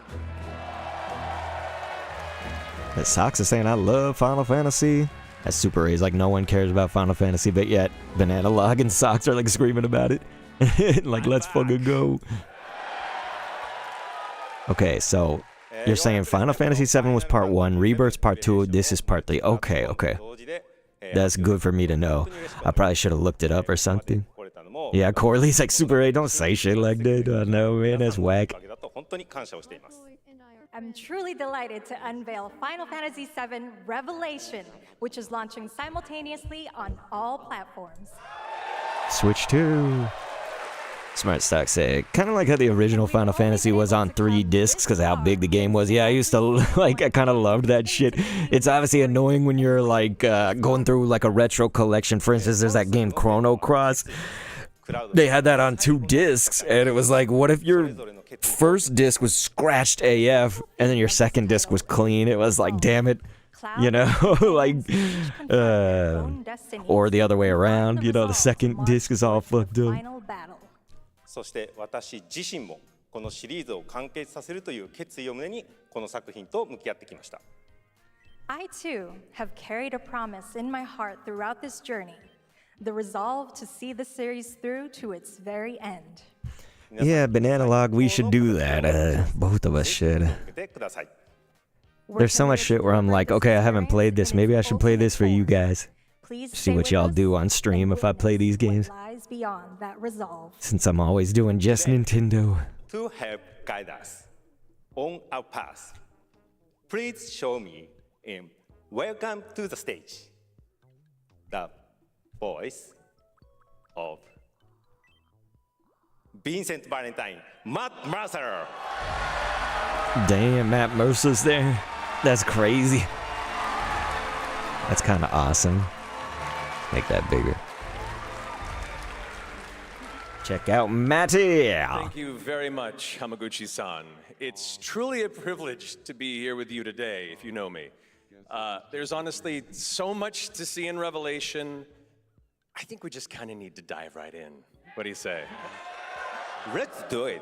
Take it away, Matt. I don't mind if I do. Yeah, let's do it.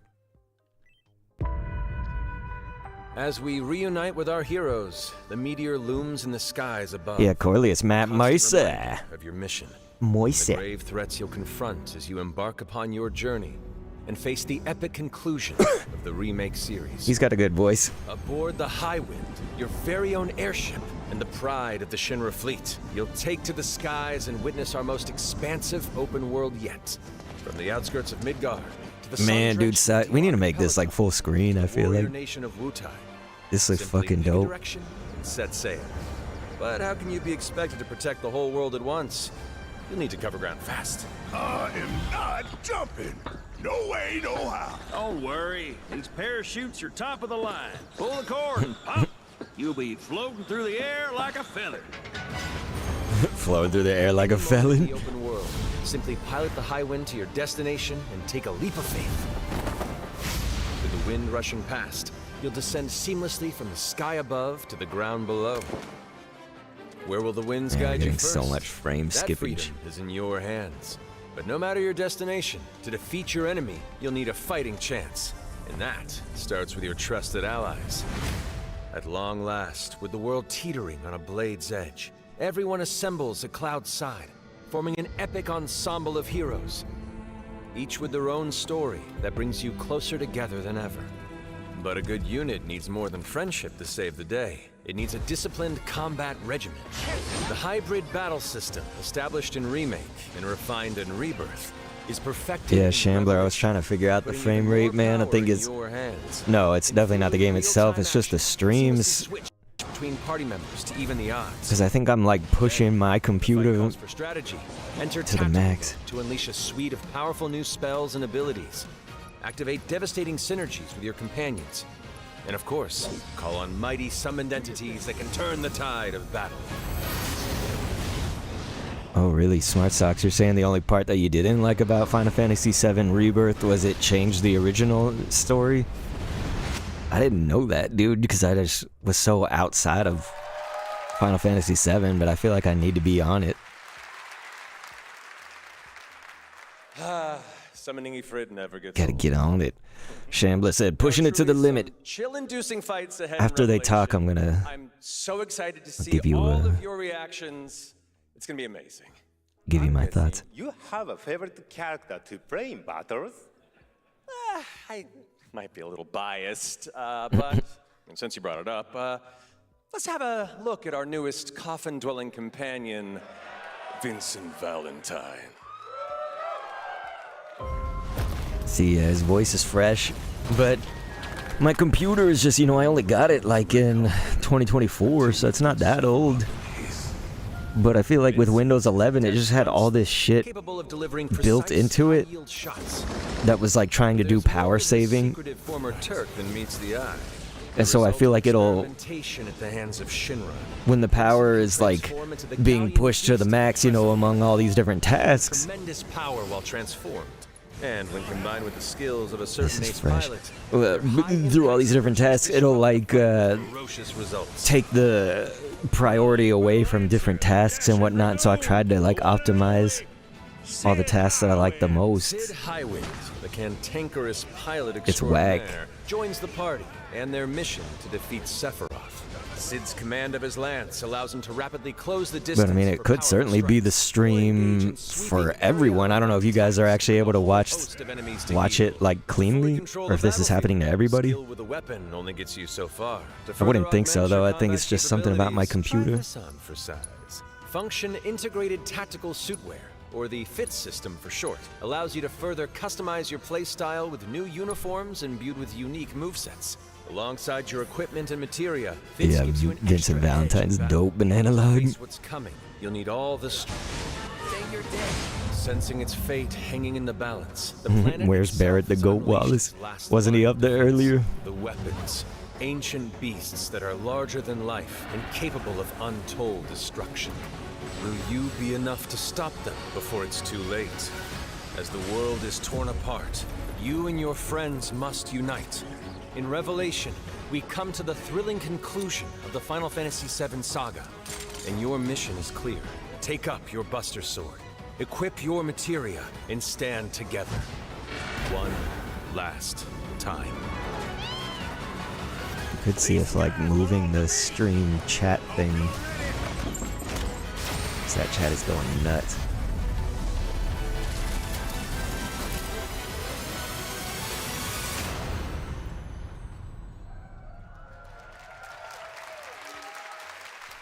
Woo! Well, thank you all. Thank you, Hamaguchi-san, for bringing us this extended look at Final Fantasy VII Revelation. I think I speak for all of us when I say we cannot wait to play it. But Matt, I think we ended the video too early. I hate to leave a story unfinished. Is that right? Well then, you better take a look. Yeah, Shambler, it seems like it's the continuation. Smart Socks was explaining it to me before because it's like there was Final Fantasy VII and then there was Rebirth and this is, what was it, Revelation? And so it's like part 1, part 2, part 3, essentially.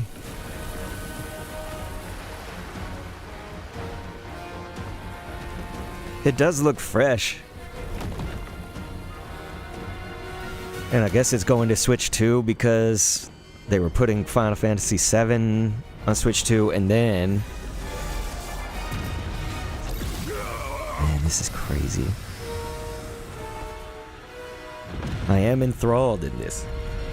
But yeah, they were putting the Final Fantasy VII, just all of it, Rebirth as well, on Switch 2. So yeah, there they go. Nintendo Switch 2, PS5, Xbox Series X. Man, we're still going to be in PS5. I mean, they can't announce something new or anything, but yeah, spring 2027, you guys. So it is a while. It is a while, but listen, that kind of makes sense. There you have it. Final Yeah, I figured it was their most popular Shambler. It's next spring, which is appropriate for today because SGF is really a celebration of games across all platforms. Thank you to Hamaguchi-san, Kiru-san, and the team at Square for that very special announcement.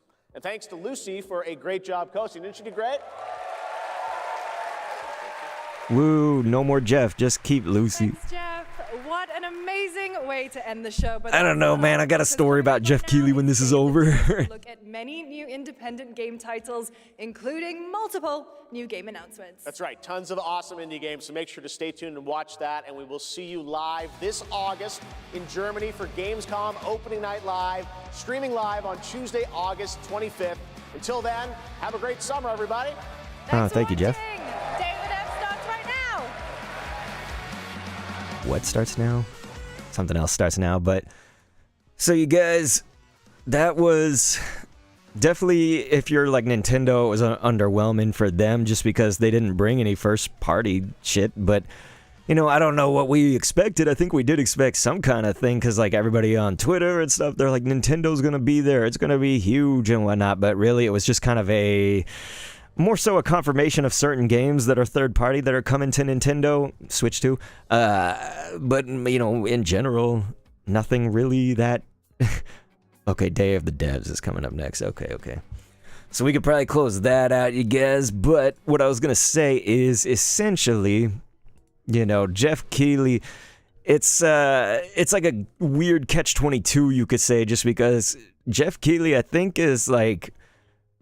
massive for the indie gaming just scene in general, right? To have the Game Awards, to have what we just saw, of course, Summer Games Fest, but all of his work and whatnot. And then he was like on Spike TV. If anybody doesn't know kind of his earlier career and whatnot, he was on Spike, like I said, but like also G4, you know? So he just sort of, he's been around the block, you know, working in games, kind of media, journalism, etc. The thing is that, like, dude... You know that I do have a bias with, like, Nintendo, of course, but I guess what I was wondering is, without that bias, you know, would I still feel this way? And sometimes I would, but sometimes I can tell my bias is creeping in right there. It's just, there was this interview you can see with Jeff Keighley and Reggie Fils-Aimé, and this would have been... Oh, God, this was like E3, it was either 2013 or 14, 15, you know, that kind of era. Let's see... Mario Kart 8 was like the newly announced thing on Wii U then, so what would that be? 2013, I think. Because I played Mario Kart 8 for like the first out of anybody. ever. And I went to E3 2013, you guys. Yeah, so if you go back and watch that 2013 interview between Reggie Fils-Aimé and Jeff Keighley, it's like, it looks like sometimes Reggie wants to like choke slam Jeff Keighley just because some of the shit that he's saying is like he knows that he's like trying to get a rise out of him. And so this is what I think about Jeff is I'm sure he's like a fine dude, probably, you know, he's probably okay. I mean, he's a dude. But it's just like, what I wonder is he kind of like a jerkwad, meaning like I feel like he'd be like so sassy, you know, if you say something to him. He probably like doesn't take criticism well and shit like that. I don't know, man, it's just something in my head, kind of like I have him kind of pegged down as that type of dude because everything that I've sensed, I guess. So again, it's like the Nintendo bias is strong, so I know that that's like a part of it, but I think outside of that, I'm just wondering, like, do people have the same kind of read as I do? Or is that just me being whack? I don't know, no one's saying anything, so it's probably okay. But, you know, listen, he's probably a good dude overall, you know. But I gotta change my Twitch back to Tomodachi. We won't be here for too much longer, I'd say, but just wanted to say hi to anybody that kind of straggled on in later as we went on. But yeah, man, it's that Summer Game Fest was all right. I feel like it started out actually pretty good. You know, sometimes these things start off slow, but man, they were right into it. And like Jeff, I think he felt a lot of pressure to go quickly at first, but they made good time, to be honest. We haven't met yet. So obviously the big thing for me is Pal World. I mean, Pal World 1.0, we haven't heard shit. It's like they show just very, very little glimpses and teasers of it. But now we have the release date of July 10th. So you guys know I will be all the fuck over that, man. July 10th. So that is essentially a month and a week from now. So it's a Friday, you know, think like second week in July essentially, but first full week. And so, yeah, it's Pal World 1.0. I'm gonna be excited, man. But I think aside from that, Banana Log was saying, I don't have a strong opinion on Jeff since he was, I usually watch those things for the game announcements only, not the people hosting those. Yeah, you know, me too. It's not that much of a problem. This is more referring back again to like what I knew of Jeff in the older days and stuff. Now, of course, remember that dude that got on stage? I'm not saying that this was right or anything, but like Jeff really got like sassy about that dude. Remember, it was that like weird looking kid or whatever? He had like kind of a higher voice and he was like, I want to give a shout out to my, what did he say? Like something Rabbi Pope Bill Clinton, you know, Bill Clinton. And Jeff was like, we don't know how the fuck that guy got on stage, but trust me, that'll never happen again. You know, he like definitely, I think he should be angry about that and whatnot, but man, he was just like, he was sort of like giving the vibe of that dad who is like, he gets prank called and then is like, just to let you know, you've now been on the line long enough for the administrator to know your address, so we will be sending the police out there now. You know, like one of those dads that like makes that kind of like empty threat or whatever. That's sort of what Jeff seemed like. Yeah, Banana Log, that was like, damn, what was that? Something Rabbi Bill Clinton. Let's see if we got the clip. I think it was the Game Awards. Let's see, the Game Awards Rabbi Bill Clinton clip. Let's see if we can find that. Yeah, okay. Thank you so much. So here, let me get the window for you guys, y'all. There. Where are we? Okay, we're here. Okay. So check this out. This was at the Game Awards. I guess they didn't give us the year, did they? Okay, 2022. Okay. So check this out. Like, you know, it was bad. I'm not trying to excuse what happened, okay? So like that's not it. I'm saying it was like Jeff's response was very like dad or whatever, like kind of lame dad. But here, so this, you know, this team, they accepted their award, and then look, this guy like randomly comes on stage. Thank you so much. Thank you.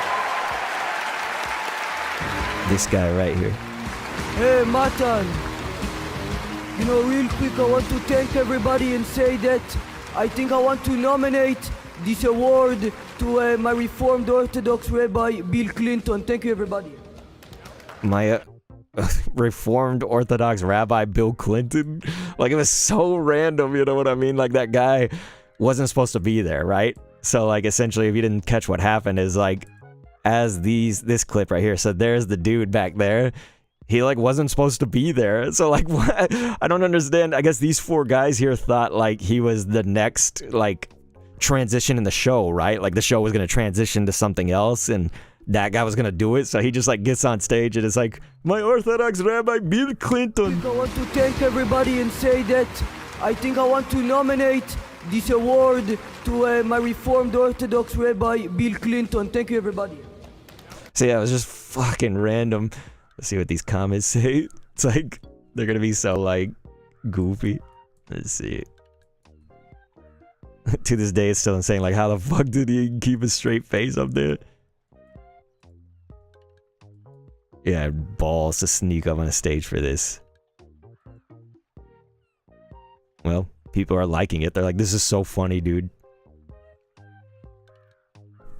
He tried to warn us. What the fuck? I love how the music is lowered to focus on what he's saying. Oh my god. Yeah, somebody said this aged well. I don't know why. Anyway. But yeah, Banana Lock's like, where did it even come from? Yeah, Smart Socks says, I remember this. Made a following out of this is fairly popular, that kid. For real? Is he really? Dude, that's crazy, son. Because, yeah, that's like, and Jeff, you know, I don't know if I could find his tweet. I'm sure I could if I dug into it or whatever. But, man, he kind of had that, like, you know, rest assured this will never happen again and stuff. But it like, kind of gave us that feeling of, like, a dad who was just like, you know, like, the police have been tracing your call, so, you know.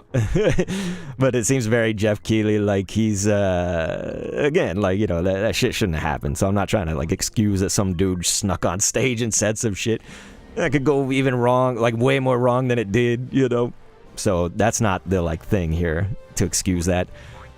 But yeah, it was just, that's the vibe that Jeff kind of gives me. Is, like, he's just sort of seems like this, like, kind of sassy, like on edge, stuck up, like stick up his butt kind of guy, you know. Clear the way. But yeah, that interview with Reggie, damn. I mean, do we want to watch that? We're sitting here watching shit. Do you guys want to watch that? Let's see, Jeff Keighley, Reggie Fils-Aimé interview E3. See if we can find it. It's like a 2-part interview. I think it's this one, game trailers. Does your inner... So yeah, if you guys are down, we could watch that. This would be an interesting look at the past too.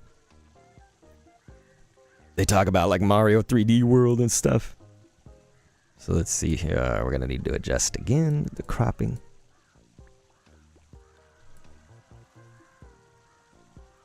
Let's actually just get rid of it.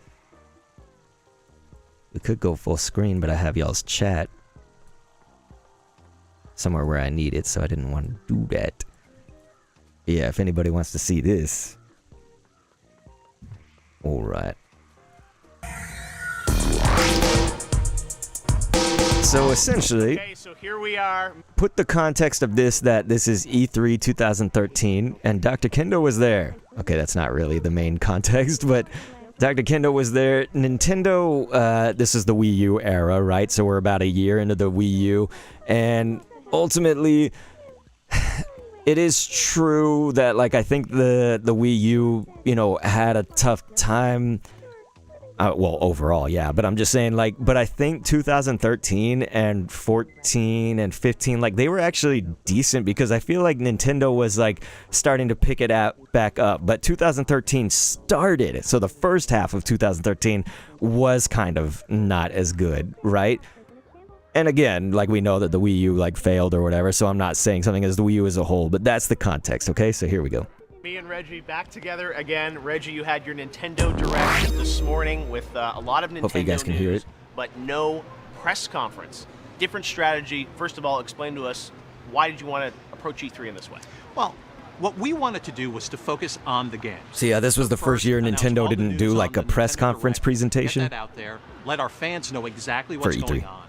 Then we brought the media together to get them to play the game. Because if there's one thing about Nintendo, our games shine. They play great, they show off the capabilities of the system. So we wanted to get people right from the hello to the playing of the game, which is why we changed up our structure. And then on top of that, all of the direct information right to the consumer. Reggie was so good, man. Best Buy. So we think it's a better way to focus on the games and to help people understand exactly what it is that we're doing. Does that mean no E3 press conferences moving forward for Nintendo? No. All it means is that for this year, based on the fantastic lineup we have, we thought it was the right thing to do to get right to the games. Next year, it'll be based on what we have and the best way to merchandise all of our activity. But you weren't in the Direct. I think a lot of people were wondering, where was Reggie? You were saving yourself for me, I guess. Reggie was getting ready for all of the activity here at the booth. Exactly. Okay. Well, you had a lot of game announcements this morning. A lot of things to talk about. Brand new Mario. You talked about the Zelda. Super Smash Brothers. Big news that's, I guess, sort of finally officially announced and shown. So yeah, they've even teased Smash Brothers here. Previously, sometimes people want that incredible Nintendo surprise. We didn't necessarily have that. Well, Donkey Kong, I guess, was a little bit of a surprise. Exactly. Right? The surprise was Donkey Kong Country. That was the game that we've been holding back. That's the game that Retro's been So they're talking about Donkey Kong Tropical Freeze. Freeze. That was a surprise. Right. But a key part of our strategy was to make sure that the fans, the buyers of Wii U, the potential buyers of Wii U, knew exactly what was coming so that they could be prepared for the system and then jump on in. So out of all those games, you talked about a lot of things. You talked about games that you're going to be able to play. You have Donkey Kong here at the booth. You have Mario. You have Zelda. Smash Brothers is not playable, right? Correct. So out of all those games, what is your big game for this holiday season? Is it Donkey Kong? We're in a fortunate position that from a North American perspective, we have 3 killer games that are going to drive the holidays, plus all of the momentum that starts with Pikmin and with Super Luigi. So to frame this, we start off with Super Wind Luigi Waker, U, which for this market is just a fantastic game. We Wind think is Waker. really going to jumpstart our sales. We'll go from there into Mario and then into Donkey Kong. All right, and Smash in 2014, I guess. Smash in 2014. So you guys, is that not kind of dope though? Like, so I know, I'm sorry, I'm just cutting in here. He was talking about what was on the horizon at that time for the Wii U. That's crazy to me because like a lot of those games made it over to Switch, right? And they were awesome, you know, but like you think they had Pikmin 3 that was like just coming out right then because at E3 you could like play it right there, and then they had the demo a little bit after that, and then you could play the full game. But yeah, it's like they had T-Smash. Of course, that's huge, right? So Smash Brothers. You could play Mario Kart, like so Mario Kart 8. And they also had Donkey Kong, like I said. So some people would like Donkey Kong Tropical Freeze. Like we're already talking about all this stuff. And then it would come out that like there was Wonderful 101 and Bayonetta 2 was coming to Wii U. So like this was like a time that I feel... When you think about it, isn't that like actually like a decent lineup of games? You know what I mean? Yeah, Villagers announcement trailer was then right here. And so it's like, again, the Wii U failed, of course, but like to me, those are fucking epic games, you know, that he just mentioned. But yeah, let's keep we going. know when in 2014? All we've said is 2014. All right, well, it's big news. You've obviously got Mega Man's going to be in it. Obviously, lots of guest characters, right? Absolutely, as we always do with Smash Brothers. But it's interesting, as you were summarizing all the news, you forgot about Kart.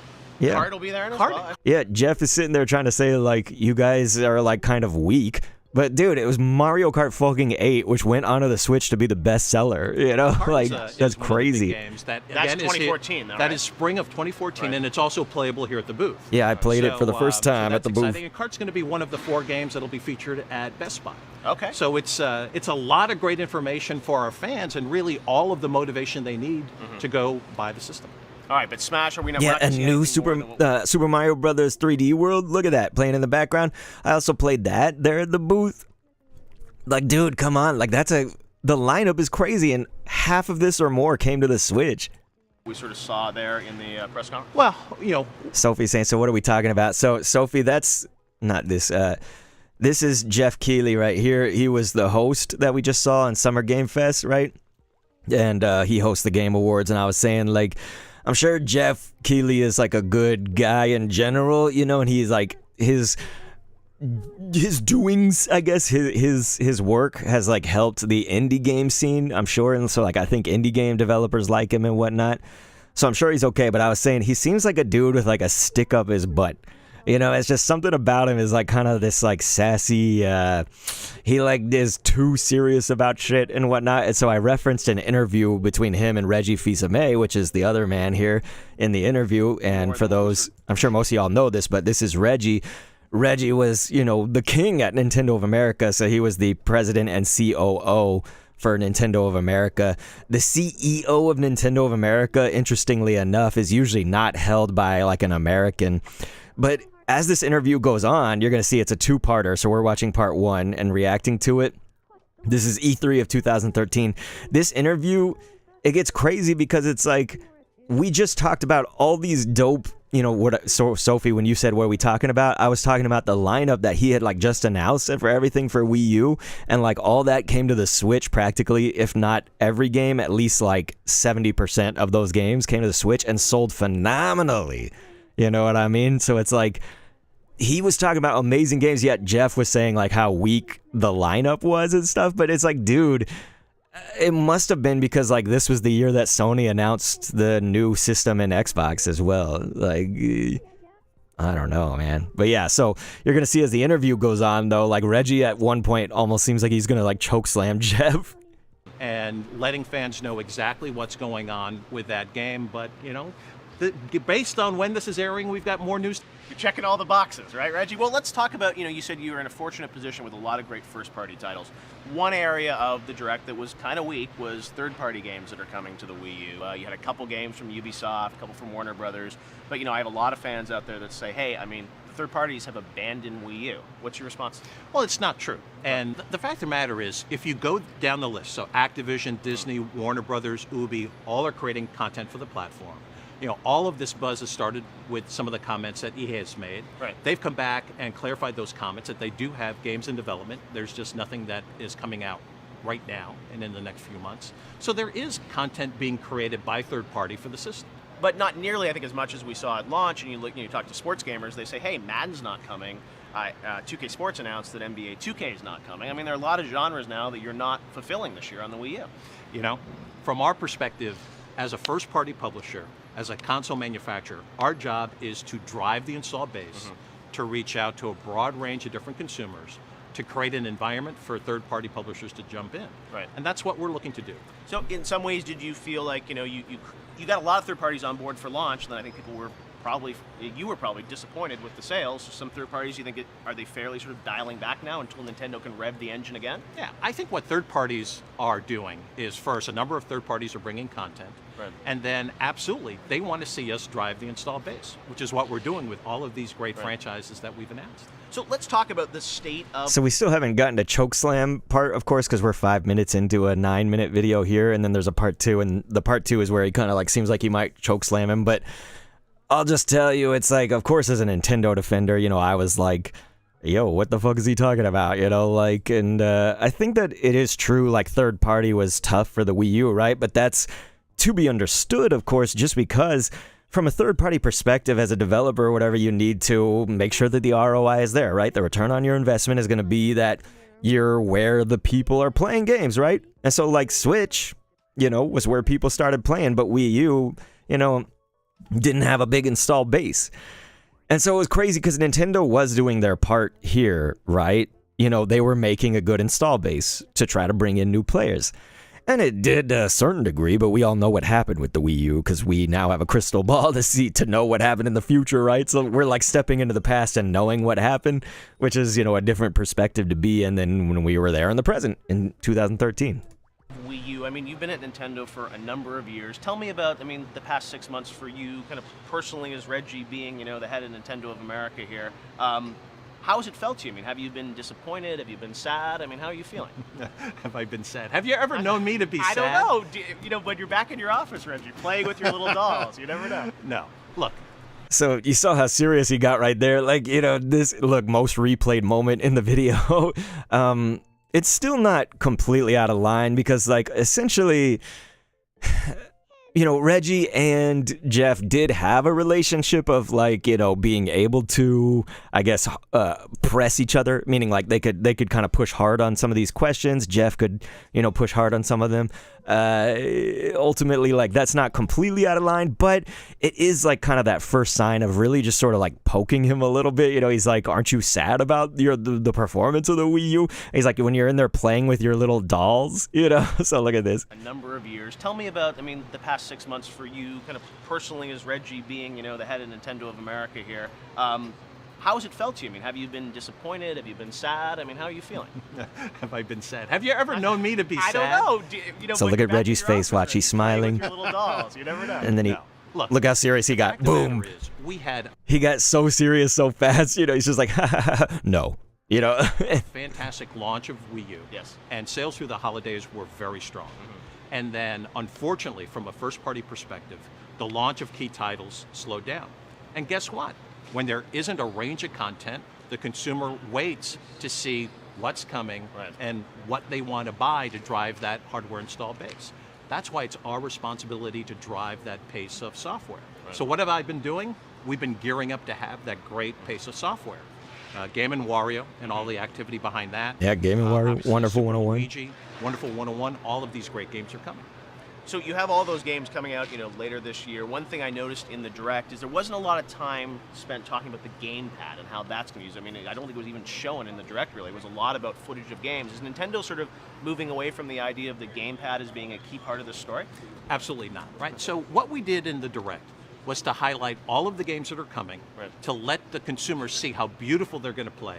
And then really, here at our booth is how people can see exactly how the gamepad is put to use, how you can use it to manipulate what's going on the screen. So we want to do that all in the booth because from a player's perspective, that's what counts. Now, what about the mainstream audience, the Wii Sports crowd? You tried to court them, I think, with Nintendo Land. I don't know if that necessarily worked out as well as people would have hoped. I mean, damn. It's like, so what about the main install base? You know, like you tried to get them with Nintendo Land and it didn't work out very good. And Reggie, look at his face. He's just kind of like, okay. We Fit You, Mr. Iwata mentioned that was delayed a little bit. There wasn't a lot in there that was going to sort of court that mainstream audience that was the Wii buyer that you were trying to move to the Wii U. You have any comments on that? Well, the Wii buyer loves Zelda. They love Mario. They love Donkey Kong, some of the highest sales games on that platform. All of that content's going to be here beginning this holiday season. So in some ways you're feeling that, you know, Nintendo, this is the year when the Wii U is going to take off, yet you've got a lot of competition coming into the market with a new Xbox, a new PlayStation. Those fans are going to have even more choices this year. So, I mean, are you concerned now that it's too little too late? There's only one place that the consumer can play Zelda, Mario, Donkey Kong, Pikmin 3. That is our ace in the hole. So what you just heard right there with Reggie is actually something that, and forgive me, I mean, if you guys are bored, I understand you'll probably leave, so I understand if anybody's like leaving. It's just that this is like my skis. Like, I just feel like I've known Nintendo for so long and like seen so many interviews and read so much information and all that and like just been around it that like getting in their head, you know, feels kind of natural to me, even if I don't get it right all the time. But like, so what Reggie was just saying though was just like, you know, the people that played the Wii, they want to play Zelda, Mario, Donkey Kong, you know, Mario Kart. I think he mentioned Pikmin 3, you know, all these great franchises. And he said, that's our ace in the hole. So he's right? Because like you don't get PC and play Nintendo stuff. Like you don't get PlayStation 5 or whatever. The thing is that I do agree. It's just also what Nintendo kind of has a hard time with sometimes, because it's like, okay, you don't, if you get a PlayStation 5, if you get like an Xbox, I feel like most of that shit is on PC, right? You know, Astrobot, you can't play. I think now even Ratchet and Clank, that used to be one of my favorites. I think now that's on PC. So it's like, dude, all I can name is like Astrobot. I don't know what PlayStation has aside from that is really just exclusive to PlayStation and you would want to play it on a PlayStation 5. You know what I'm saying? Xbox, I mean, don't even get me started. Like, it's basically a PC. You know, like you could just play it because it's Microsoft, right? You know? So in that respect, you know, like I said, what he said is true. And Nintendo's always kind of like innovating with their hardware as much as their software. Hopefully, you know, that's what we all hope. But like I said, it's a double-edged sword because that is sort of their ace in the hole, while it's also something that they'll rest on their laurels. So they'll often be like, okay, I mean, all we have to do is just put out another like Zelda game and another Mario, and like fans are just gonna buy all the shit we put out, right? You know, so you think about how Pokemon has gone. Like, Pokemon is the best-selling like media or entertainment franchise or something in the world, I think, isn't it? And so Pokemon is not directly owned by Nintendo, but it essentially, you can say that it's like so closely connected and under that umbrella, and it's only playable, if you're not talking about mobile spin-offs, it's only playable on the Nintendo systems, right? But you see what happened to Pokemon mainline games is like Scarlet and Violet. You know, it was one of these just massive, massive sellers, but I thought the game was like kind of shit. And so like Legends ZA, like a lot of people seem to enjoy it, but at the same time, like to me, it just didn't give us that something. Like, you know, Pokemon is like also in this in-between of like photorealism and then like sticking with their own art style, right? So they do this weird like in-between. You know, and I feel like Legends ZA got closer, but they like haven't really nailed that because it's like sometimes a little strange looking and stuff. So, you know, again, it's Nintendo's ace in the hole, but also sometimes their downfall. That's what we provide the consumer. So, you know, competition's going to do what competition's going to do. What we're going to provide are great games, great game experiences, and the only way to experience those is on the Wii U. But then there'll be some customers that will say, well, but the only place I can play Madden and Battlefield, maybe Call of Duty or some of these other games are going to be on the other systems. And originally when you guys talked about Wii U, it was about, hey, this is an inclusive system for everyone, we're going to bring third parties in. That's not the case. So, I mean, does that put you in a difficult spot this year? Yeah, the only thing I would say, Jeff, is I think it's premature to say that that's not the case, right? Okay. Let's see what happens come the holiday. Let's see what happens. But, I mean, if they're not announcing the games now for the holidays, you know, Look at Reggie's face right there. Madden for Wii U. So let's Did you guys see that? Third party. Then there'll be some customers that will say, well, but the only place I can play Madden and Battlefield, maybe Call of Duty or So some of these watch other Reggie games coming are up going here. to be on the other systems. And originally when you guys talked about Wii U, it was about, hey, this is an inclusive system for everyone, we're going to bring third parties in. That's not the case. So, I mean, does that put you in a difficult spot this year? Yeah, the only thing I would say, Jeff, is I think it's premature So when to he say interrupts that that's him- not the case, right? Okay. Let's see what happens come the holiday. Let's see what happens. But, I mean, if they're not Right announcing here. the games now Look for at the Reggie. He's like, holidays, you know, okay, not gonna so I can't suddenly talk. announce Madden for Wii U. So let's talk, you know, we'll see what happens with some of the other key publishers and Okay. bringing their best content, right? Ubi is still bringing a number of key core titles. Activision will be making their various comments. So let's just wait Are we and gonna see what Call happens. of Duty this year? You'll have to ask Activision. Everyone's hiding some of their titles, I guess. But you do have an incredible lineup of first-party games. When we come back, we're going to talk more about those games and sort of what Nintendo is doing this week at E3. So more with Reggie. Stick around. So thank God, at least Jeff right there is like, you know, when we come back, like we'll talk about those. He said like you have a good first party lineup or whatever, because he like finally could say it. You know, the whole time he's just saying like it's kind of weak or whatever. Yet it was like Mario Kart and all these great games. I'm sorry, it seems like people definitely are bored with this. So I could end it there, or I could show you part 2. But ultimately, part 2 is where he, I think, wants to choke slam him, and it's about 10 minutes long. And I will tell you, man, it's just like there's a part where he's just like, so Wii U is only a Nintendo console, and Reggie just goes, no, like that, you know? And it's like, okay, I think he wants to like kill him. You know what I'm saying? So I'll start with this, but I guess if everybody's like too quiet, I may just like abandon ship. Let's see. Such a good time. Absolutely. And you've got so many games. So Smash Brothers is obviously the big game that all the fans have been waiting for. You announced Mega Man as a guest character. Are we going to see Can't forget Reggie? about Villager. We announced Villager that's- from Animal yes, Crossing sir. as a So key that was playable a character. nice little tease at the beginning of the trailer. But what about you being in Smash Brothers? You know, that's something you need to talk to Mr. Sakurai about. Has it been discussed, though? Should the fans start a Look, petition campaign the online? Look, the fans could do whatever they want. Reggie but in the, Smash, hashtag, we can start it now? in the end, that's a Mr. Sakurai decision. Well, we've got to talk to Mr. Sakurai You- about you that, right? should, you should. What about non-specific action figure? I did not see him mentioned in the It's like, direct what the at all. hell? Will he be taking part in today's festivities? I think that's a great question for Mr. Sakurai as well. Well, but across all Nintendo games. I have to say, across all of the other activity, we have not brought non-specific action figure here to the stage. He's sitting out E3. He's this sitting year. out right now from E3. All right, but he may be back in the future? You never say never. A lot of people thought. I mean, maybe, why is Reggie Jeff was asking working on about this? It's so weird. That would have been an announcement. Well, but it leads to another question, I think, where some fans may say, hey, Reggie, you're going back to the well with another Donkey Kong, another Mario, Zelda remake. I mean, where are the new innovative IPs that Nintendo is creating? A lot of people hoped Retro was going to do something brand new. So, 2 comments. First, Wonderful 101, Yes. right? Brand new IP, brand new game, launching just in a matter of weeks. Yep. Second, if you look back over the last 18 years, Yes. number of sales per SKU. You were ready for this question, right? Yeah, I What like is the this. number one title? Yes. Sold more games per SKU. Probably Mario? We Fit. We Fit. Okay. We Fit, a brand new game that we launched with Wii, right, Okay. during the Wii generation. Why do I bring this up? Because certainly we're working on a range of different content. Okay. So you can't look at a snapshot in time and Yeah. say, gosh, where's all the new franchises? We're working on a range of stuff. There's more to come. There's more to Yeah, because it's like Jeff was essentially saying like, oh, well, this is a weak lineup from Nintendo, like in the part 1, right, that we just heard. And then he's like, you guys have a strong first-party lineup, so we're going to talk about that in part 2 right here. And then now he's like, where were all the franchises? And so Reggie's like, you can't just look at like one snapshot and be like, that's the whole picture. You know, he said like, we're working on a range of titles, and they were. I mean, did you just hear? You guys saw in part 1 everything that they were talking about, and Mario Kart, like above all else. But yeah, I mean, Super Mario 3D World's playing in the back. come. What about the, you know what I'm talking about? Which? They're talking about Wii Fit. Vitality The sensor. Vitality Is sensor. it ever coming back, Reggie? Never say never. Okay. Never say never. We obviously have nothing to announce right now, but you never say never. New peripherals, is that something you guys are thinking about? You know, right now the focus is on gamepad play. The focus is on utilizing the Wii Remote Plus, utilizing the Wii Wheel for Mario Kart. So our focus is on the existing peripherals.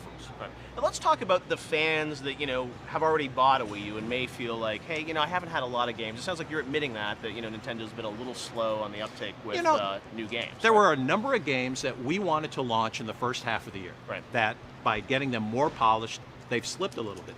But if I'm a Nintendo fan, what do I have to look forward to with my brand new Wii U? I've got Wonderful 101, right? I've got Game & Wario. I've got Super Luigi coming. I've got then Zelda, Mario, all of these great games, Donkey Kong Country. There's a lot of great content coming, and that's just, again, from a first-party perspective. I think we just have the first party perspective right now, but yes, hopefully. Man, did you see that? So it's like, Reggie, you could tell because when he's starting some of his answers, his voice is going higher and a little bit more strained. So it's like a sign of certain stress, right? Like I do a lot of vocal work and whatnot. And so like, you know, the more relaxed I am. But then like say somebody come in here and like I get pissed or something, I'm like, what the fuck? You know, like, and I get like higher up and more animated, right? And so you could tell Reggie's getting more animated, but right there it's like, you know, he's saying, and that's just from a first party perspective. You know, Reggie just listed Nintendo's things and Jeff says, I think we only have the first party perspective. And so like Reggie, he's trying to smile, but it's like a forced smile, right? You know, it's like still trying to keep it good natured, but like Jeff is really starting to poke the bear. Third parties on board, but talk about the consumer that, you know, bought the Wii. I think you guys have admitted it's been a challenge sort of communicating that the Wii U is an entirely new system, not just sort of a new gamepad for the Wii. That consumer that may not have made a choice in the next gen, and now they're going to be faced with the decision this fall saying, hey, do I want a Wii U or do I want an Xbox or do I want a PlayStation? What's your pitch to them on why they should still select the Wii U at a time when third parties are kind of on amber right now? Yeah, but again, the reason to buy a Wii U, right, in addition to... Are just Nintendo games. In addition to whatever... See how he's interrupting him? ...is going to be available, and that's for the third-party publisher to decide, is Mario, Zelda, Pikmin 3, all of these fantastic franchises. I mean, Jeff, we are in a fortunate position that when you look back over the last 18 years, 5 of the top 10 franchises play only on Nintendo consoles. Only on Nintendo consoles. That's why the consumer is going to buy a Wii U. To play Mario, to play Zelda, to play Donkey Kong, to play So Pikmin it is a 3. Nintendo delivery system. No. Right there, did you hear that? Is that our job as a first-party publisher is to drive the install base. Yes. We're fortunate that we've been able to do that with 5 out of the top 10 franchises over the whole history of video games. But people only have... Yeah, did you hear that? So it's like Reggie's making a good case because he's saying like Nintendo is like the master of, in the top 10 franchises, we have 5 of them, you know, only on Nintendo consoles. And that's pretty amazing. I mean, it's just that Wii U, this was only the second year, or the first year was done. So we're like in year 2, right? We're not that far into year 2 for the Wii U. And it was technically, honestly, the first year wasn't done yet because it would have to be in the fall. So we were almost done with the first full year. But like, you know, that's Reggie answered that like really well, but you see Jeff like just kept interjecting with that. He's like, so it's just a Nintendo system. And Reggie's like, no, right there. Did you hear that? You know?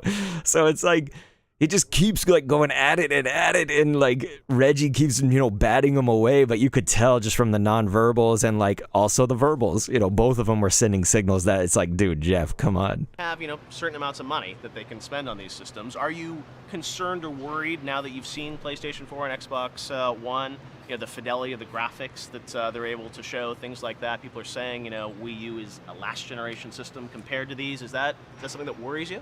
In the end, it's all about the games. And we believe we've got the games to drive the business forward and to, most importantly, make the consumer happy. All right, that's well, the key. Absolutely, we want to put a smile on everyone's face, Reggie, right? Well, Absolutely. you have announced a lot of great games. Let's talk about 3DS, the handheld market. You know, Smash Brothers looks like that's coming to the handheld. What is your strategy moving forward in the handheld space? Well, our strategy, again, is straightforward. We want to bring new, unique experiences that you can only have on the Nintendo 3DS. Right. And, you know, we're fortunate that we've been doing that throughout this year to date.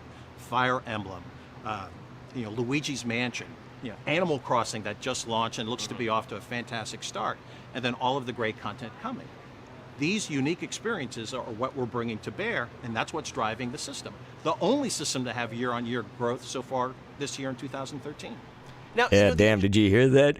So he's saying that, you know, with 3DS, like Nintendo is essentially the only one to have year-on-year growth, you know, in the industry. Now, that's to be expected when Microsoft, Sony, they are in a transitionary period to go to Xbox One and PS4, which were announced at this E3 2013. Again, that was the first E3 I ever went to, man, and it was only for industry folks, so it's kind of cool that I got to go. I was essentially a journalist there. But, you know, ultimately what Reggie's saying is just that, and this was a weird time. It's like 2013, if you think about also, aside from Wii U, yeah, they had 3DS going, but the 3DS, it wasn't, it was doing better by this point, but man, like, you guys remember soon after its launch, they had to kind of do that Nintendo ambassador thing, and like, you know, they lowered the price because they said it was too expensive, and so like then they had to get everybody who was an early adopter of the 3DS that paid that higher price. They had to get everybody for that some like essentially like a not refund, but like a free game, right? So they could download like a free game and stuff. So it was like, you know, kind of this massive hardship for Nintendo at the time, and then, you know, they were starting to see the growth, and it of course exponentially went in like 2014 and 15 and beyond, because like 3DS did pretty well for the most part. It wasn't like DS, but it was, you know, pretty good. But yeah, you can already tell it's just like, I think Reggie's kind of like had it, you know, with the interview for the most part. I don't think it's like, again, I think Jeff is like entitled to, you know, he's allowed to like press, right? You know, ask the hard questions and stuff like that. He's being a journalist, but it is true. He was like interrupting a lot. He was kind of occasionally saying these like jokes that were not the best taste either, you know, like playing with your little dolls and stuff. You know, it was sort of the relationship that these two had together. But again, it's like they're on live, you know, on camera, quote unquote. So not exactly the best, but we'll see what they say here. Take Nintendo out of it, I mean, you know, the industry overall, I think, is a challenging year for the gaming industry. I mean, there's lots of talk about how the industry is down, things like that. I mean, what's your take on, you know, the health of the overall industry? Because I think when Nintendo goes down, you know, the entire industry goes down as well. I mean, this is going to be a big year, not just for Microsoft and Sony, but for Nintendo and the entire industry. Look, the consumer wants great new experiences. Right. If we as an industry deliver great new experiences, then guess what? People buy consoles and people buy games. Right. From Nintendo's perspective, we are maniacally focused on bringing great game experiences. Right. And we've got a lineup over these next 6-7 months that's second to none. Yeah. And what's great is we still have games like Mario Kart and Smash Brothers for both Wii U and 3DS coming in 2014. So we're feeling pretty good that we've got the games and the experiences to drive our business forward.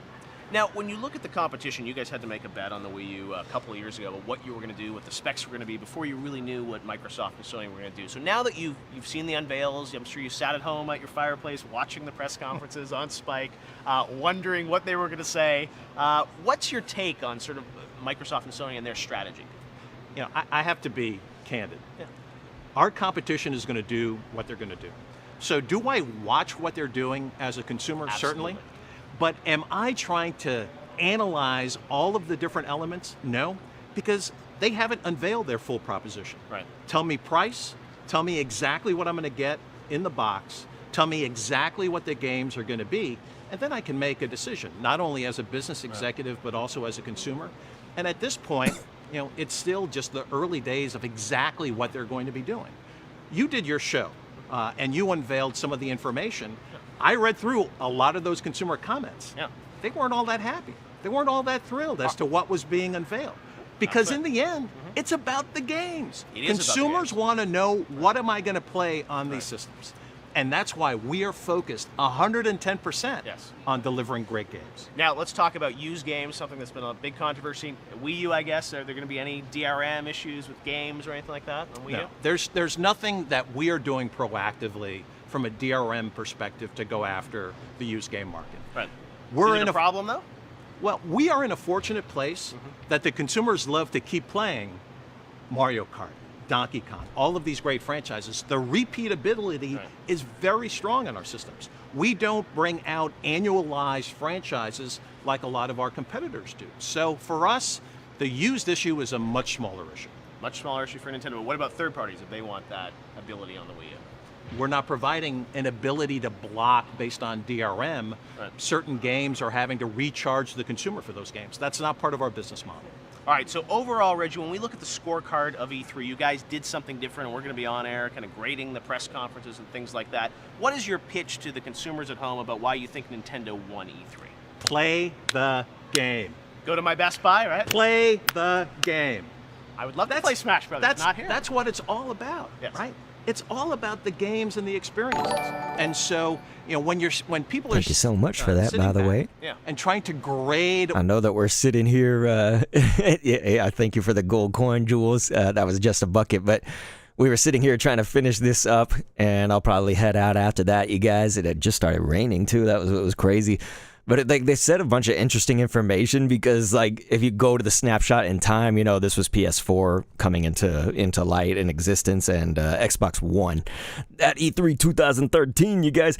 And I think PS4 was something like 90-something million sold, right? Or maybe it was 100 I can't remember. They gave the total units sold in the 2020s at some point. It was probably 100 million or something, and that's pretty good. You know what I'm saying? I don't even think PS5 has sold that much yet, and PS5 is the new thing or whatever. But it's a weird dynamic because what Reggie's talking about is exactly right. Actually, he's being completely, to me, this is so real because essentially what he's saying is that you bring the good games and people will come, and so it was true for the Switch. But it wasn't true for the Wii U because you got to remember pretty much, I guess 70% of the Wii U library, if not more, went to the Switch one. And so it's dude, what kind of was the case there? It's was the marketing truly that bad that the Wii U would sell as poorly as it did, I tend to think that, yeah, sure, to some degree, but they had just come off of the Wii. It feels really weird, because to me, I love the Wii U. The Wii U is probably my second favorite console that met the hype, from how hyped I was before launch to after launch. But we'll finish this up here. There's about a minute or two left, and yeah, Reggie's kind of had it, and especially when they're talking about DRM, that was a thing that PlayStation and, Microsoft were doing that Nintendo wasn't even involved in. So it was just a kind of a dumb conversation, to be honest. How people perform, I would say, did our games surprise, delight, put a smile on people's face, drive pre-sales at our retailers? Were they excited about the content? If they were, then we've done our job. But what if consumers say, hey, they delayed a bunch of games in the spring. Maybe they're going to delay all these again. So we've been very specific in launch dates and when these games are coming. So we're putting it out there. And our track record is pretty good. When we say a game is coming on a specific period of time, Nintendo's track record is pretty good. We've laid it out for folks. We're being very clear on when these games are going to be available. Retailers are taking pre-sales based on that information. Again, we're confident that when consumers play the game, they're going to be excited and they're going to want to get the game. All right, Reggie. Well, it's always great seeing you. I'm sad we didn't get to go head-to-head and play Smash Brothers soon, Reggie. Would love to do it. I'll have to smoke you in yet another game. We'll have to see. Well, hopefully the sales charts will be in your favor this year. Exactly. Excellent. All right. Thanks, Reggie. Always a pleasure. Man, did you see that? He's like, I'll have to smoke you in yet another video game. And then Jeff was like, how do I come back to this? Hopefully the sales are in your favor. So again, it was like a little bit more contentious, I feel. I mentioned this several times, but it's like it's not completely out of the realm of their relationship together. It's like they did kind of banter like that and whatever, and it was okay. But yeah, it just seemed a bit excessive, and sometimes Jeff kind of like, saying playing with your little dolls and whatnot, you could tell. But I appreciate everybody. I know everybody stopped talking around then, so I think I'm just going to head out. But, you guys know that I love you, and I'm always there for you on Discord, so I guess just hit me up on Discord. Thanks for sticking around for this kind of different stream, very unlike stuff that we do usually. So thanks for at least giving me a little bit of your time today. And yeah, so have a good one. But then again, Panchori Toblunga.